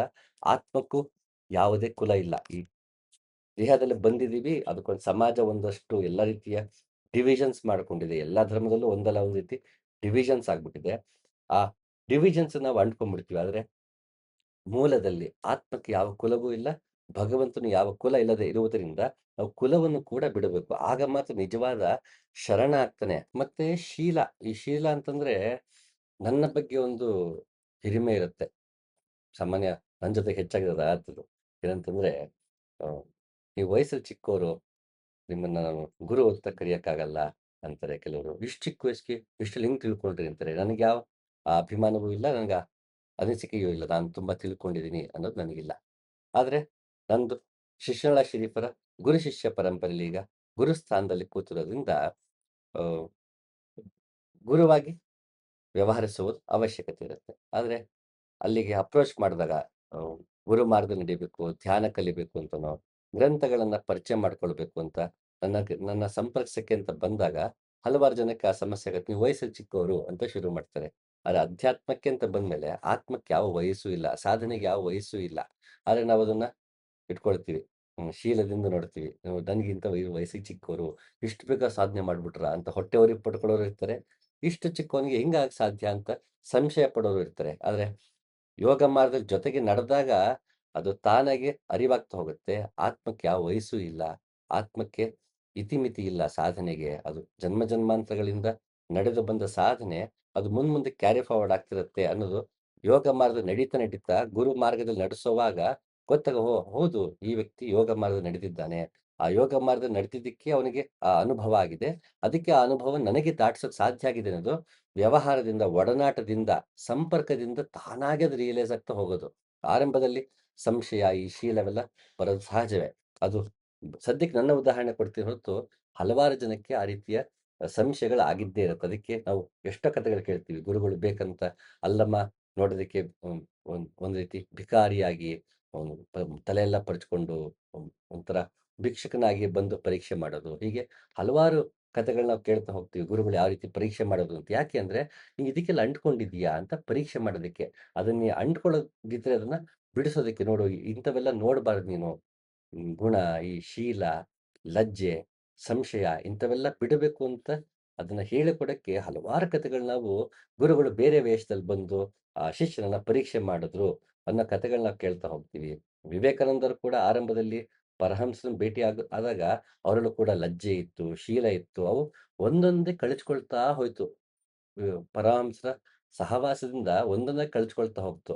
ನಾವದನ್ನ ಕಳ್ಚ್ಕೊಳಕ್ ಸಿದ್ಧ ಇರ್ಬೇಕು. ಈ ಗುಣಗಳು ನನ್ನಲ್ಲಿದೆ ಅಂತ ಗೊತ್ತಾದಾಗ, ಮುಂದೊಮ್ಮೆ ಒಬ್ಬ ಗುರುವನ್ನ ಸಂಪರ್ಕಿಸ್ಬೇಕು ಅಂದ್ರೆ, ನಮಗದು ಅರಿವಲ್ಲಿಟ್ಕೊಳ್ಬೇಕು. ಆಗ ನಾವು ಗುರುವನ್ನ ತಿರಸ್ಕರಿಸಕ್ ಹೋಗಲ್ಲ. ಗುರುವನ್ನ ಯಾವುದೋ ಒಂದು ದಂಡದಲ್ಲಿ ಅಳಿಯಕ್ ಹೋಗಲ್ಲ. ನಾವು ವ್ಯವಹಾರದಲ್ಲಿ ತಿಳಿಯೋದಕ್ಕೆ ಪ್ರಯತ್ನ ಪಡ್ತೀವಿ. ಅನುಭವದಲ್ಲಿ ತಿಳಿಯೋದಕ್ಕೆ ಪ್ರಯತ್ನ ಪಡ್ತೀವಿ. ಈತನನ್ನ ಗುರುವಾಗಿ ನಾನು ಸ್ವೀಕರಿಸ್ಬೇಕಾ? ಬೇಡವಾ? ಈ ಗುರುವಿಗೆ ಶಿಷ್ಯನಾಗೋದಕ್ಕೆ ನನಗೆ ಯಾವ ಮಟ್ಟಿಗೆ ಯೋಗ್ಯತೆ ಇದೆ? ಯೋಗ್ಯತೆಯನ್ನು ಹೆಚ್ಚಿಸ್ಕೊಳ್ಳೋದು ಹೇಗೆ? ನನ್ನಲ್ಲಿರೋ ಅವಗುಣಗಳನ್ನ ಕಳ್ಕೊಳ್ಳೋದು ಹೇಗೆ? ಈ ರೀತಿಯಾಗಿ ತಾರ್ಕಿಕವಾಗಿ ಒಂದು ಯೋಗ ಮಾರ್ಗದಲ್ಲಿ ನಡೆಯೋದಕ್ಕೆ ಸಾಧ್ಯವಾಗುತ್ತೆ. ಹಾಗೆ ಈ ಶೀಲ ಕೂಡ ನಾನೇ ಹೆಚ್ಚು ಅನ್ಕೊಳ್ಳೋಂಥದ್ದೇನಿದೆ, ಅದನ್ನ ನಾವು ಬಿಡಲೇಬೇಕು. ಹಾಗೆ ಮತ್ತೊಂದು ಜಾತಿ ಅದು ಹ್ಮ್, ಇಂಥ ಕುಲದಲ್ಲಿ ಹುಟ್ಟಿದವನು, ಇಂಥ ಜಾತಿಯಲ್ಲಿ ಹುಟ್ಟಿದವನು ಅಂತ ಬಂದ್ರೆ, ಹೇಗೆ ಕುಲ ಅನ್ನೋದು ಕೂಡ ನಮಗೆ ಅಡಚಣೆ ಆಗುತ್ತೋ, ಹಾಗೆ ಜಾತಿ ಕೂಡ ಅಡಚಣೆ ಆಗ್ತಾ ಹೋಗುತ್ತೆ. ಅಧ್ಯಾತ್ಮದಲ್ಲಾಗ್ಲಿ, ಸಾಮಾಜಿಕವಾಗ್ಲಿ ಜಾತಿ ಅನ್ನೋದು ಯಾವ ಮಟ್ಟಿಗೆ ಅದು ಪಿಡುಗಾಗಿದೆ ಅನ್ನೋದು ಅದು ಎಲ್ರಿಗೂ ಗೊತ್ತಿರೋ ವಿಷಯನೇ. ಮತ್ತದು ಅದು ಸದಾಕಾಲ ಅದು ಈ 2 ಪಂಥಗಳ ಮಧ್ಯ ಕಿತ್ತಾಟಕ್ಕದು ಒಂದೊಳ್ಳೆ ಫ್ಯೂಯಲ್ ಆಗ್ಬಿಟ್ಟಿದೆ. ಆದ್ರೆ ಅದು ಬರೀ ಡಿಬೇಟ್ ಬೇಕಿದಂತ ಫ್ಯೂಯಲ್ ಅಲ್ಲ. ಪ್ರತಿಯೊಬ್ಬ ಮನುಷ್ಯನು ತನ್ನಲ್ಲಿ ತಾನು ಮಂಥನ ಮಾಡಿಕೊಂಡು, ಈ ಜಾತಿ ವ್ಯವಸ್ಥೆಯನ್ನ ಮೀರೋದು ಹೇಗೆ ಅಂತ ಪ್ರತಿಯೊಬ್ಬನು ಪ್ರಯತ್ನ ಪಡಬೇಕಾದ್ದು. ಅದು ಸಾಮಾಜಿಕವಾಗೂ ಸರಿನೇ, ಹಾಗೆ ಅದು ಒಂದು ದೇಶದ ಹ್ಮ್, ಒಟ್ಟಾರೆಯ ಬೆಳವಣಿಗೆಗೂ ಆ ಚರ್ಚೆ ಅವಶ್ಯಕತೆ. ಮತ್ತೆ ಚರ್ಚೆಗಿಂತ ಹೆಚ್ಚಾಗಿ ಅದನ್ನ ಬಿಡುವುದು ಹೇಗೆ ಎನ್ನುವ ಚರ್ಚೆ. ಅದು ಆಗ್ಲೇಬೇಕಾದದು. ಎಲ್ರಿಗೂ ಗೊತ್ತಿರುವಂತ ವಿಷಯನೇ. ಹಾಗಾಗಿ ಈ ಗುಣಗಳೇನಿದೆ ನಮಗೆ, ಈ 8 ಗುಣಗಳನ್ನ ನಾವು ಯಾವತ್ತು ಕಳಿಸ್ಕೊತೀವಿ, ಸರ್ವಧರ್ಮಾನ್ ಪರಿತ್ಯಜ್ಯ ಮಾಮೇಕಂ ಶರಣಂ ವ್ರಜ ಅಂತ ಕೃಷ್ಣ ಹೇಳಿದಾಗೆ, ಎಲ್ಲ ಧರ್ಮವನ್ನೂ ನಾವು ತೊರೆದು, ಎಲ್ಲ ರೀತಿಯ ಅಷ್ಟಪಾಶಗಳನ್ನು ತೊರೆದು, 5 ಕಂಚುಕಗಳನ್ನು ಮೀರಿ ಹೋದಾಗ, ಭಗವಂತನ ಮುಂದೆ ನಗ್ನವಾಗಿ ನಾವು ನಿಂತಾಗ, ಅವನು ಹೇಗಿದ್ದನೋ ಹಾಗೆ ದರ್ಶನ ಕೊಡ್ತಾನೆ. ಆಗ ನಮಗೆ ಆತ್ಮ ಸಾಕ್ಷಾತ್ಕಾರ, ಸತ್ಯ ಸಾಕ್ಷಾತ್ಕಾರ, ಕೈವಲ್ಯ, ಶೂನ್ಯ ಅದನ್ನೇನಾದ್ರೂ ಕರೆಯೋಣ. ಆ ಹಂತಕ್ಕೆ ಹೋಗೋದಿಕ್ಕೆ ಸುಲಭ ಆಗತ್ತೆ. ಹಾಗೆ ಎಲ್ಲರೂ ಗೋಪಿಕಸ್ತ್ರೀಯರಾಗಿ ಭಗವಂತನ ಮುಂದೆ ನಗ್ನವಾಗಿ ನಿಲ್ಲೋಣ.